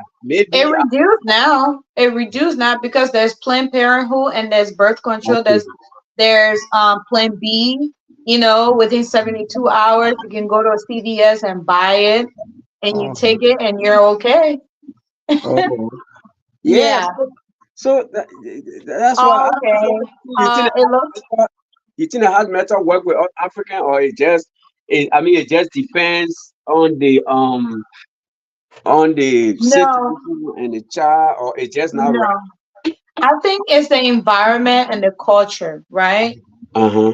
I think culture is literally the only thing that we all live by and hold by, and it plays a key role into the type of individual you're gonna turn out to be, in my Mm-hmm. opinion, right? Yeah. I know you give your pastor like as an example. If you really sit and ask those questions to your pastor, one, I would tell you he Mm-hmm. was fully involved into his daughter's lives, right? Yeah. Because as women, you need that figure, especially us black women. When you have that father that shows you so much, like Mm-hmm. no man can really come around you and you think like you're gonna lower your standard because you're like, my dad has already shown me exactly what the expectation is, right? And Okay. also, mom also did her homework by sitting and communicating with them and letting them know, you see, me and your father been together, like just the two of them, I honestly believe they played their role. Even though they're harsh and say you can't have a boyfriend, somebody explain to them why you can't have a boyfriend. You Okay. can't just say you can't have a boyfriend because I said so. You can't have a boyfriend because you're gonna be useless and be pregnant and be passing it around. Or if they see you, even you're friends with anybody that's the opposite sex, they start to call you, excuse my language, like most African parents will say, oh, you ready to start sleeping around? Like you just use any words to your children Mm-hmm. that even we're human beings, like whatever you tell me not to do is the more I want to do it, like so as much as you can tell me, if you can also explain to me why I shouldn't do it, and what is your expectations of me, right? You can just tell me don't do it because I did it and it was bad, this is how my life turned out. The kids these is going to tell you, but you're different, you don't know how my life going to turn out. True. So then you have to explain, and I feel like that's where we do it wrongly because we don't really tell them, you know, what the consequences is of every action, every Mm-hmm. behaviors and things. Yeah. But I strongly believe the wife, their mom, like your pastor daughters, their Mm-hmm. mom was a good example, and she used to have conversation with them. She was not just sitting there and just, like, oh, your father said you can't have a boyfriend, that's it. But, someone is there and saying you can't have a boyfriend because one, your father, you see how your father treats me, you see how we're building our life, we came into this country, the expectation is for you to be X, Y, and Z. If you take are you going to be able to meet the expectations of grades and things that we want you to bring? Like there was a lot of other stuff that took place, but the pastor's only gonna tell you we put that rules down and that was it. But Mm-hmm. mom plays her role as well. Dad plays his role. He was involved, probably mostly involved in his daughter's life and giving them encouragement and everything. Those things goes a really long way. That's what I feel like men don't understand, that when you have daughters, it's a huge responsibility. Like, you will hear people say, I take my daughter out on a date. It might sound like a date, but you take them to go get ice cream. Girls are taken by emotions. So if you're not there emotionally and mom is not there to guide her, you can be as strong as you want to hide and do it. Like it just depends on the people and what's happening. But I think the harder way in our culture back then, it really worked. But now in the 21st century, if your kids are not, accepting of those culture, you're digging a really deep hole because you're gonna lose them. But okay, fee. Mhm. So I'm gonna call you psychology fee now. So I wish I was. Somebody told me to really go back and study psychology. yeah, I'm telling you, yeah, I mean you'll be very good at it because you always explain things in detail and you always give you always put yourself, like your real life situation, which is Yeah. great. But so this whole topic we're talking about with sex before marriage. So, Fee, I mean, what is the guarantee though? Like, okay, say, okay, who me?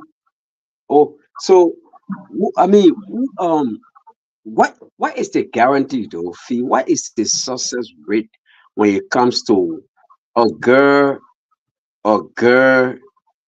So, like, get two different point of view. This is a girl who had sex before marriage. Mhm. There's another girl who never had. What is the success rate of their marriage fee? Does it guarantee any success that just because you did not have sex prior to marriage and you meet this Prince Charming and both of you are supposed to be these two perfect couple, and I mean, what's the guarantee? I mean, does it guarantee it?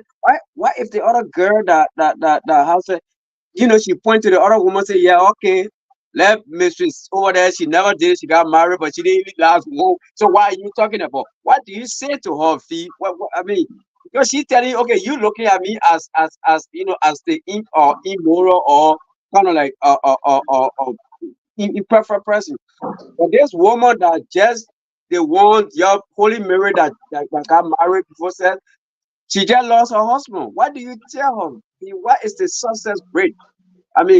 Is there any guarantee of, I mean, getting married? I mean, getting married before? Well, in my opinion, that's a good question. I don't think either or has, I think it's just by chances, in my opinion. And Mhm. that's why I wanted us to talk about it because it's like we got to look at the mindset of the people that we're dealing with nowadays, right? Okay. Yeah. Um, Most people are not marriage minded, anyways, anymore because they feel like people are not honest Mm-hmm. based on their own personal experience or other people's experiences. So they're like, nah, I'd rather we just live together. You Yeah. know, Mm-hmm. we live together, we do our own thing. Also, some people mindsets about marriage is like, oh, you just want to get the government involved, and I don't need no government in my own private business. You Yeah. know, Mm-hmm. so so I just wanted to start from there. I don't think there's any guarantee. If you ask me, I feel like back maybe about 25 years ago, there Mm-hmm. was some type of, ideally, there was some type of guarantee that virginity was valued, right? Mm-hmm. Mm-hmm. But nowadays, I feel like maybe it's a very few handful that really appreciates it. Mm-hmm. I watch a movie and back then it was like you are pure, you're glorified, right? Yeah. But now it's kind of like a social outcast where everybody's like, oh, you are, you know, and those Mm-hmm. who are actually honoring that, they're embarrassed to even share it, to Okay. talk about it, right? Mm-hmm. And I remember I used to watch this show called The Bachelor. And a few years ago, there was a lady on there. She was 26 years old. And when she came there to pursue a partner, she Yeah. told everybody that she was a virgin. And everybody's like, what? She is? I don't know if he will want her. Because it's like, I don't know if you watch it, but The Bachelor is kind of where there's a gentleman who there's maybe about 23 women that go through a cycle of week where he dates, and then he ultimately pick one and get engaged to them. Yeah. One of my But auntie used to love it, but yeah. yeah, I love that show. But then she said something. I think as the show is progressing now, I haven't really been watching it this whole year. But as the show is going on, just looking back like 10 years ago, when that lady came on and said she was a virgin, where everybody was like, oh my God, is he even gonna pick me? He's probably gonna pick her and not pick me. But now when you watch it, the virgins are really, really scared to even say they are because of this whole fantasy suite in the end, and they're afraid if they go in that fantasy suite, they're not gonna pick them because they're not experienced. So it's just so funny to see how the dynamic of life has changed over the past 25 years, right? Okay. Um, but your question where you're asking how does it guarantee? I don't think now it's like a 50-50. I don't think there is any guarantee anymore. And it's sad, right? Mm-hmm. Unless it's someone is an individual who values purity, right? Mm-hmm. And but now when you ask people who are protecting their virginity, they don't tell you they're doing it for purity reasons. They'll tell you I'm doing it until I'm ready. You Mm-hmm. see?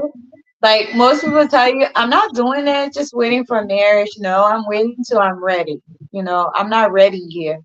And I think that's just the idea to cover themselves up so they don't look like they're weird in front of their peers. But it doesn't guarantee anything if even this is someone, if you met someone who really values for you, they will. But ideally, I would think it should be some type of value on that. If somebody who is not touched, they're pure. That to me, that shows this person is disciplined. They understand self control and they can guide themselves and they know how to carry themselves. In my opinion, if I was a man, right?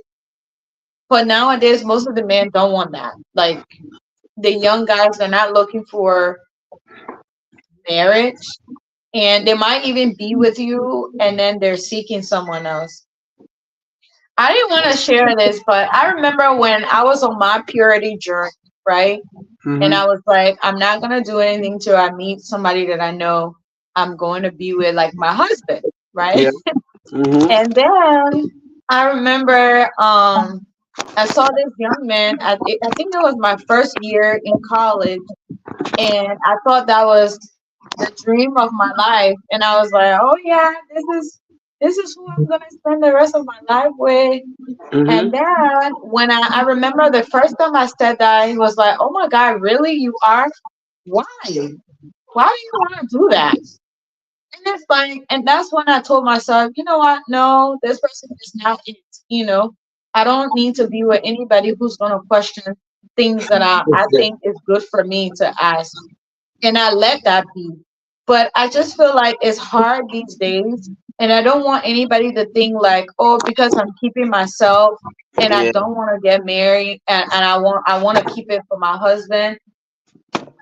It's not guaranteed that your marriage is gonna last, but I Yeah. also think it's a fair chance that maybe your partner that you're ending up with will actually value that, and know that, oh, this is a trustworthy person. This is someone who's structured and can control themselves. That doesn't mean to somebody who's also participating in the act, doesn't mean that they don't have that self control either. Again, it just depends on the situation and the individual and how they value each of those. But I don't think it guarantee your marriage is gonna last forever or whatsoever. No, because people are people. You're not marrying yourself. You're marrying somebody else. Yeah, let me feed it this phone out there. Let me go back to the laptop. I don't know how long we got. Let me go back to the laptop because I wanted to ask you another Yeah, question you can ask concerning. another. We have maybe about 10-15 minutes, then we'll Yeah, close. yeah. I don't know why the battery is to 14% right now. Yeah, Oh no. yeah. No, let me see if I can get on the.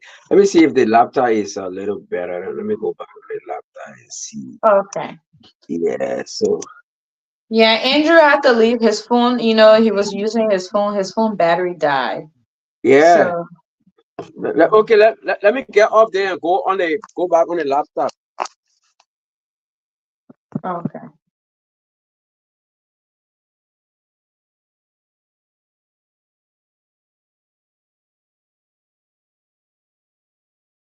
All right, guys.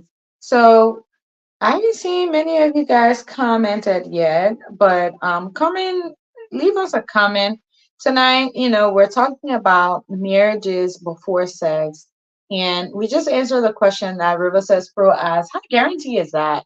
I know we got to where we talk about who's protecting paternity. I think parents plays a key role into the success of their children living a life. Like something I always pray about. I always said, if I want to have kids, I want a boy and a girl. And I think, speaking a lot of things in the universe and just, you know, it works. All right, River Says Pro is back.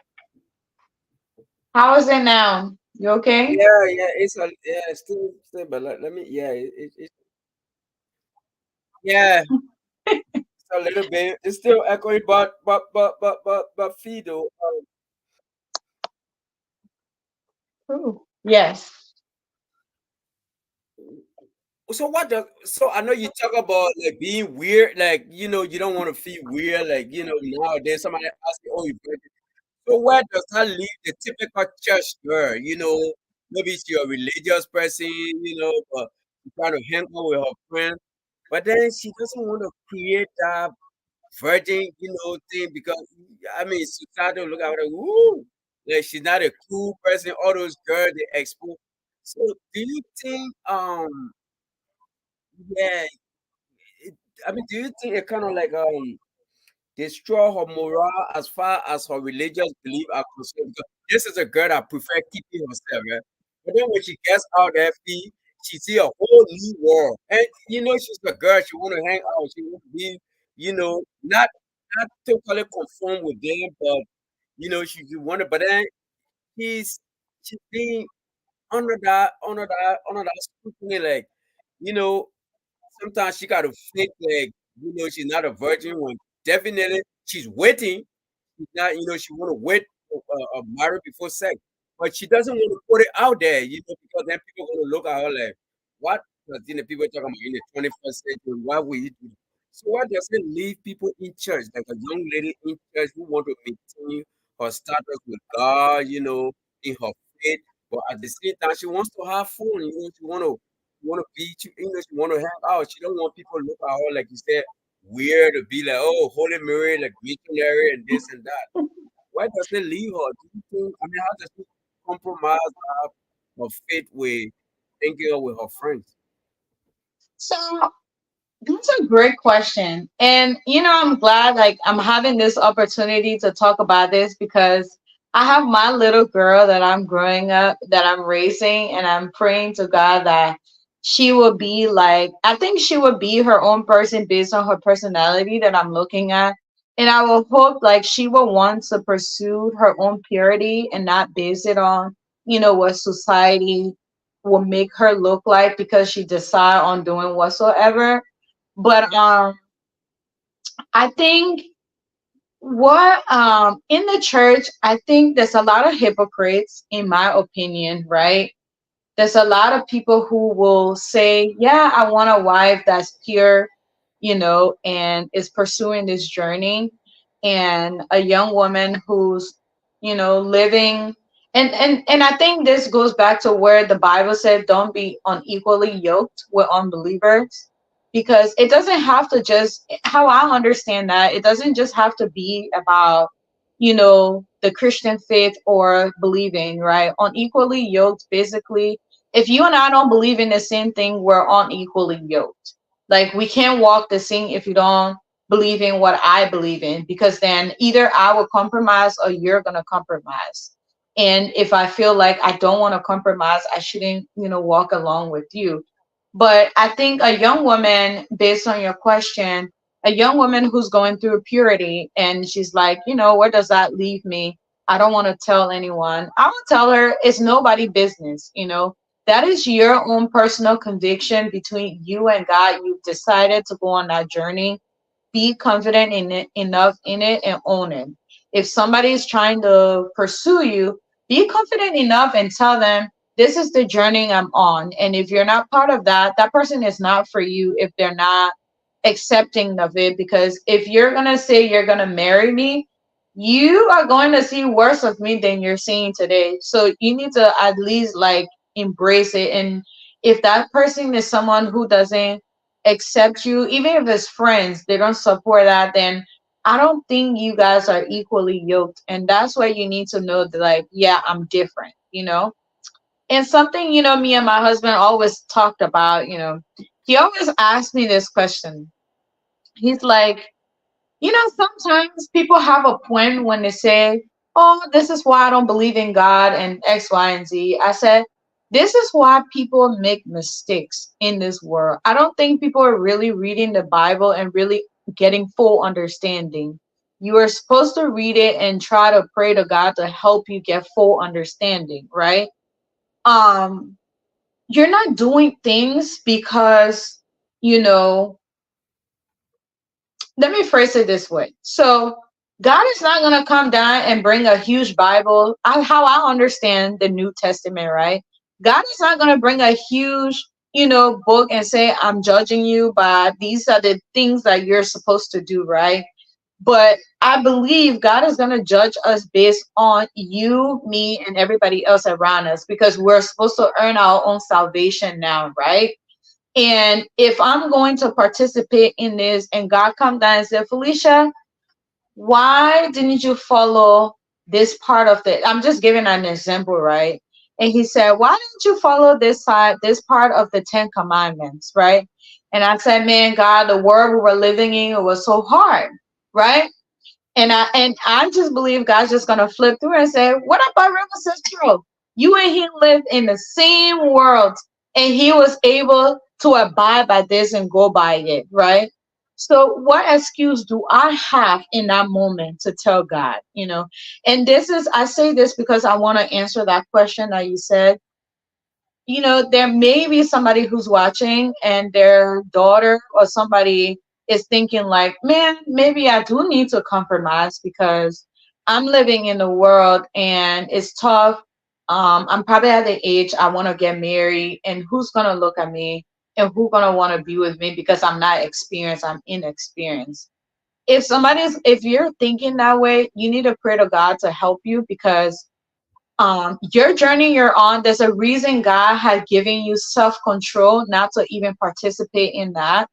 And you need to honor that in that moment, because there's somebody else who's out there who's specifically built for you, and they just haven't come across you yet, or you haven't met them. You just need to cross paths, and don't meet anybody that you feel. So if you don't feel comfortable participating, that means it's not the time for you to participate in that.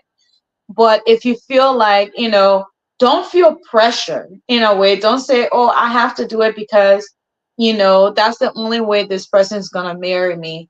And the reason I said, there are people in the church, they're hypocrites, because there are men in the church who will say they want pure women. I myself, I have kind of experienced that. They'll say they want women that are pure, they want women that, believe in God, that follow, all the guidelines. And then I'm not saying like I'm that person who follow 100%, but at that time of my life, that was something that I was really devoted to. And you meet someone that's like, "Wow, you really follow that? You don't, why, I would like to get married to you, but I'm just scared because you're not experienced." There's a whole lot of things that goes on, and I think people put a front. They act like they're following it when they're in front of people, like they're interested in it, but they're not. And I would just say, if you're a young lady and that is something you have decided for yourself to do, that, keep pursuing it, because there's someone out there that God had actually made for you. And you don't have to confirm to the world to feel like, you're part of it. And you're not even supposed to be part of it, if you're having that, or if you're someone who just, you're not a Christian, but you just decided, "I don't want to be part of that. I just want to like keep myself pure for now until I can meet the person that I know I potentially trust and I want to be with." You need to keep to that, because once you cross that other path of life, you don't know who you're going to turn into. So I say this to say, it's a hard world we're living in, but you can still stay true to that. And if you've decided to go that path, why compromise now? I mean, you've already come so far. Why?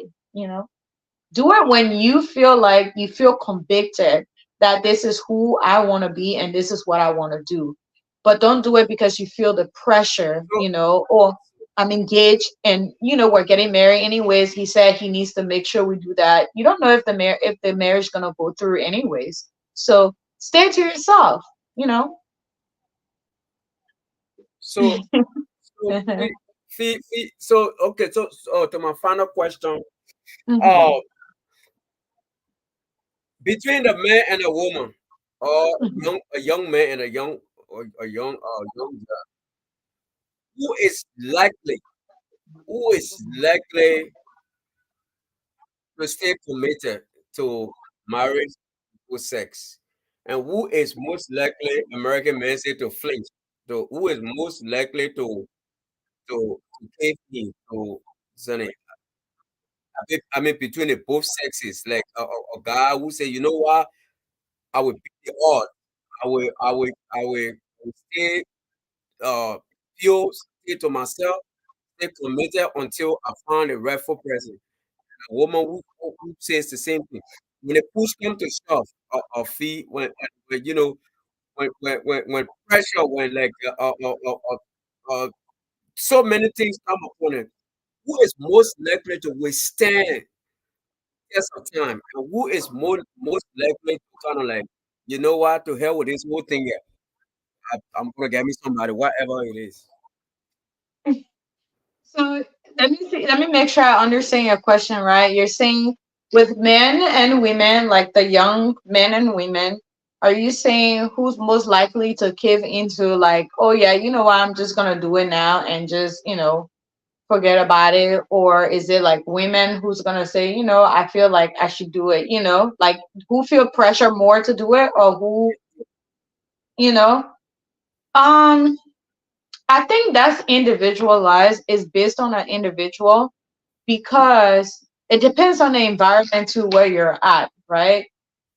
I have met some women like, who when you look at them, you're like, oh my gosh, she's probably out there, but they're not doing any of those things, because they're just like friendly and overly like they like to overly sexualize their dressing or how they are, but they're not really involved in a lot of things. And that's why I said, like, I don't really judge people. I have different group of people that I've been friends with, and or like colleagues, or just talk to people in general.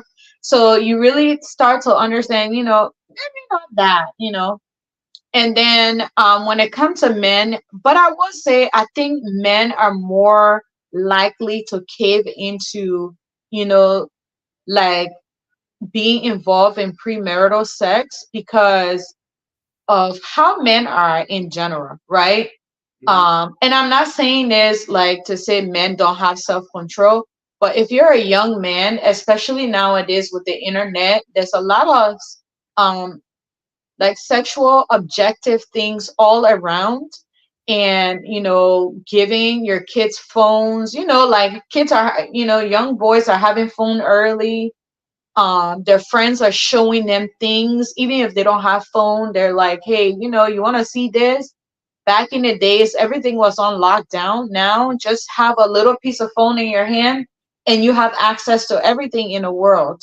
So I just feel like nowadays men probably are more vulnerable to getting involved with any sexual stuff because it's out there, it's right there, and it's available, especially like having friends that you don't know where they're from and they're pressuring you into it. And if the gentleman or the boys is not from a very strong background, they might give into it because they start calling them punk, or like, oh man, you're not a man, or using, all type of words on it, and then they want to prove a point to you, so they might get involved in those things. But I also think like boys are not as emotional to share their thoughts with their family. They hold it in, they ball it in, because in general, I think that's how boys were built. They don't want you to, you know. I have a friend of mine, so her son and the boy came home and he was like, Mom, there's this girl, she kissed me. And she's like, a girl kiss you? And automatically, society in general start laughing. Oh, that's so cute. But if it was a girl, you would start be like, what? Who did that? Like just the reaction is too different. There's a big differences. And then the boy will probably start thinking, okay, maybe my friends are right. I should probably get involved with that or not. So I'm just looking at both the dynamic of that and just thinking like, I think boys are more likely to cave into that nowadays compared to girls because women are thinking like, a lot of women are thinking like, be independent, you know, have your own, like don't depend on any man. It's kind of like the big saying now, and to me that's like you telling your daughter to be self-sufficient and not depend on a man when in general you should depend on a man, not like 100%. You should be able to contribute, but I just feel like as much as women might be acceptable to that, but I feel like boys would be most likely to give in on their virginity than a girl will, because a girl might be scared. She might be thinking, oh my God, would he stay with me? And then she's thinking like, would I get pregnant? And then, there's a whole lot thinking in there. But then a boy would just be like, oh, she's pretty. She likes me. She put herself on me. So let me just do it before she go and tell somebody else like I'm a punk or something like that. I'm not sure. What do you think though? Yeah, yeah, yeah. I mean, yeah, yeah. Great answer. I mean, great explanation, Fee. But then does that explain? Because for me, honestly, I mean, let me tell you, look, my Hmm. boys, I don't care what I'll be like. Yes, go for it. But a girl, yeah. So I mean, does that explain why we are more protective of our girls? Like me and my wife, sometimes we say, Yeah. sometimes no. At one point, Fee, let me put my voice. I said, at one point, we just wanted to. I said, look, I'm more happy with having boys because I think that sense of um that that I want to find a right word. That fear, that stigma, that something we don't really feel it with the boys' children. Because me and my wife would be like, yeah, well, the boy they ain't gonna bring no when they pregnant by their daughter, they would take care of that. But as the girl, when your daughter bring pregnancy, you know what I'm saying? Fee? You're not gonna like, well, so I think that fall back as parents. I don't know. Is that why explain? That's why explain why we the parents we are more kind of protective of our girls' children. We are of the boys' children because the boys' children did not like I said, they would do things. But I mean, how often do you see your mother telling the boy, "Oh, I mean, don't have sex until you get married"? Like we don't really, you know what I'm saying? Like we don't really talk to the guy. I mean, he step out of the house, he come. I bet when your girl step out of the house, the first thing you go, where you going? You always want to know, yeah, what Yeah. your next move is. So I mean, does that explain that level of protection? Because I mean, as you said, that the with the the boys, did not it's not it's not too much I mean too much of pressure, as Yeah. compared to the girls. So I mean, is that why we parents we are more protective of our girls that our boys not going to bring any other responsibility, or it's just natural that men gonna be men? I mean, is that what we think? I think yes and no, but I think yeah, it's very important for you to protect the girls because um it's really interesting like how many women are older and they don't know who they are, like they don't know their body, they just went with the flow, so it's really really important that I feel like girls get protected. I also think boys should get protected because you know, either way, they both play a key role into everything, right? Um, because if a boy is protected, he understands that there's a responsibility that he will have in whatever he do out there. Also, a girl should really know that she takes the biggest high weight of whatever happened between she and a boy because she will have to deal with the consequences. She will have to be the one carrying the child or like carrying any disease. Women, we take we take things and we multiply. We either spread it to somebody else, or like we keep it to ourselves, right? So when it comes to that, we definitely are like the one who are in charge when it comes to any of those. So I feel like women should be protected a whole lot compared to boys, but I still think boys do need that hard structure too, to understand that it's not just anybody that you should just be with. There's that self control and self respect there. And I think this is what goes back to our community, because in our community we will say, yeah, that's my boy, you got a boy, you got a girlfriend, woo, woo. And then that Exactly. mindset, that mindset keep along as they get older. That's why they keep like having impregnating multiple women, because it's like it's celebrated. And it's not just the parents, it's just society in general. It makes you look like, wow, you got more than one girl, you go, that's, and it's different when a woman come around and say, oh, it's like, oh my god, you know so it's a really unbalanced society, world in general. So women need to know that that's unbalanced, so that's why they're being protected. But then also men need to also, we need to start teaching men like it's not glorified. The only thing is glorified is when you're able to actually stay hold with one person at a time, and stay faithful. And I feel like when men are saying, I don't, my boy, what? My husband says that too.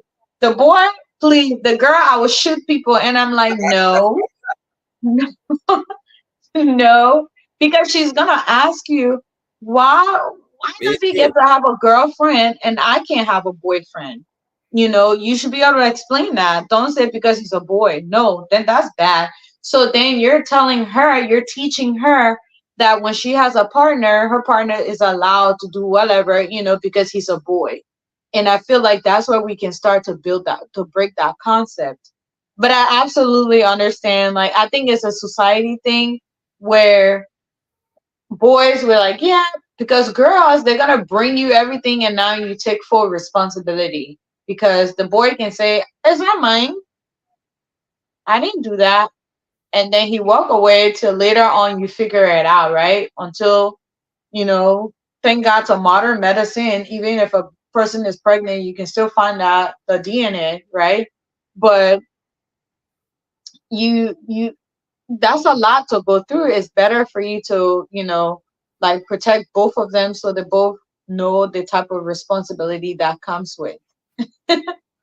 I think more like your husband, my boy. Look, I've Yeah, never, I don't own a gun in the United States. If I ever own a gun, if I ever, it would be because of my girl. For my boy, that's why he said you will yeah, shoot people. I for my boy, was like, I'm more what? worried about them stealing my stuff behind me. The other one will take my car, don't take my. Hey, what's my shoe? What's my socks? I'm more worried about why they going to steal from behind me than protecting them. Seriously, I'm not going to build that sheet of protection around. I mean, like, like you said, it shouldn't be something that we should encourage in society. But like you said, I think it's just environmental. It's more Yeah, like the boys, like, I don't know, it's more like a male dominated one. I wouldn't, I don't want to term it like that, but we just feel like, when a boy go out there, we just feel like he, like, especially when imagine you're sitting there, girls come like, ooh, very, you feel like, oh wow, yeah. my son got game. But if a guy was to come in the yard, look at your girl, say, hey, come Oh, on, your daughter's like, oh, he's cute. You're like, hey, go in the room. go, So I feel like go, move from here. So see, I think it's just more of a natural, like you said, it shouldn't be something I mean, we shouldn't give the boys a pass so as Yeah, to make them like think that they are up the whole, they can do anything. The next thing you go, they own child support, got 3, 4 children, and yeah, then they cannot even continue their career. And that's one thing, in our African in our black society too. You got boys, I work with a lot of them. The next thing they will come to me, those guys will take pay and they will write the following week they'll take pay Friday. They call us. Yeah, they will come borrow money. Yeah, no, they will come borrow money because the whole check went on child support. Oh my Yeah, God. yeah. So you don't want yeah, but the Yeah. conversation was nice, man. Feel that it was Yeah. Oh, yeah, I and one mean last thing I was gonna add, right? Just a mhm, funny story, right? So yeah. my son, I mean, he just turned 4 years old, so he's in this kind of care. It's like a preschool slash daycare. So when he goes to school, all these little girls, I remember I used to take him to school and drop him off. I didn't say anything, right? So my husband took him to school, and then when the moment he got off the elevator, all the girls, Shiloh, come on, come on. And then he's like, yeah.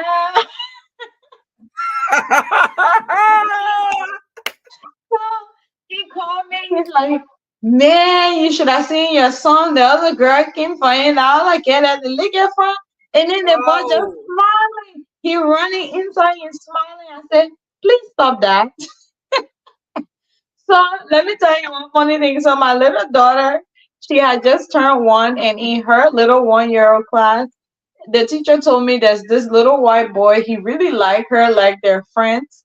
So then I said, oh, you know, in Riley class, there's this boy that gave her a birthday. The mom even noticed it because they're always playing together. So I said the mom noticed it and she gave me a birthday invitation. He said, look, that had seen that. Don't bring it to that lady. Lady still be I said, oh, Riley, little boyfriend, gave her invitation. He said, don't bring nothing. I said it that way, so that way to get his reaction. I said, oh, so you mean to tell me you're happy because all the girl coming to grab your son from the elevator? Let's go, Shiloh. And then when it's Riley said no, he said, no, no, no, that one can't happen. Please, no, no, no. He's a man. Yeah, yeah, Oh man, but it was a nice conversation. yeah, Really, really enjoy you all the time. Thank you so much for coming on. Yeah, but in closing, I don't think being married before sex guarantee your relationship to last, or even like I think it's just individual and the value that you set for yourself and your relationship. That's what's gonna make your relationship last. All right. So what's your parting statement? yeah. I mean, I, I think the yeah, great point that it doesn't guarantee anything. Equally, so I feel like Mhm. I don't think based on your response that it doesn't guarantee anything. Now I'm not trying to hold your feet to the fire, but based on your Yeah. response, I think it should not be society should not demand. You know what I'm saying? I think Yeah. society should not make it. Yeah, if it happens based on Yeah. individual level, but society should not demand that our children should get married before sex because in Yes. the end, yes, I know there are a lot of plus. I probably think the positive outweighs the negative, but then again, we don't want to put them under that pressure. We don't want to put them in a situation where they don't feel good within themselves because this is what their parents want. I mean, you never Yeah. know. I mean, they could meet somebody, and we don't know how far the relationship should go. So I think the best thing as parents, we should just watch them, kind of like not let them scot free, but kind of like you said, try to like mother, try to talk to your daughter, try to monitor their friends, try to know, but as far as telling them like, oh, like we are, like my pastor did. Maybe he was successful, see, but not Yeah. everyone will have that success. And we know there are some stories that he didn't even telling people. Some of these, yeah, Exactly. our African people, some of them they can hide their children, but yeah, they can do that a lot. Yeah. So Yep. That's why when he said, I think even my wife said no, because most girls they in their 30 and she said no, women children never have boyfriend. Maybe they just hide it They from him. do. They hide it. They Yeah, hide yeah, it. yeah, they hide it. So we shouldn't make it.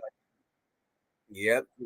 Yeah, so we Yeah. shouldn't make it a demand. That's just my thing. But it is. I Yeah. mean, it is. It is. I mean, It's a nice thing, yeah, you know. exactly. Fee is not. Imagine if we had a society like that. Fee. Yeah, if we had a society like that, how many wayward children could have been reduced. A lot of these situations Right. we have now, especially in our black community, we wouldn't really have it. But unfortunately, itself is not violent. Society that I think so. Yeah. Yeah, I agree. While we were having this conversation, another topic came to me Mhm. that I can't wait for us to cover next week. Um, maybe I should just put it out there. Whoever watched it to the end, maybe they can try to be thinking about it throughout the week. Like, what are your thoughts on women that have been married, that have children, they're divorced, but now they're looking for a second partner, right? And now they're demanding they're not having sex until marriage. Whew.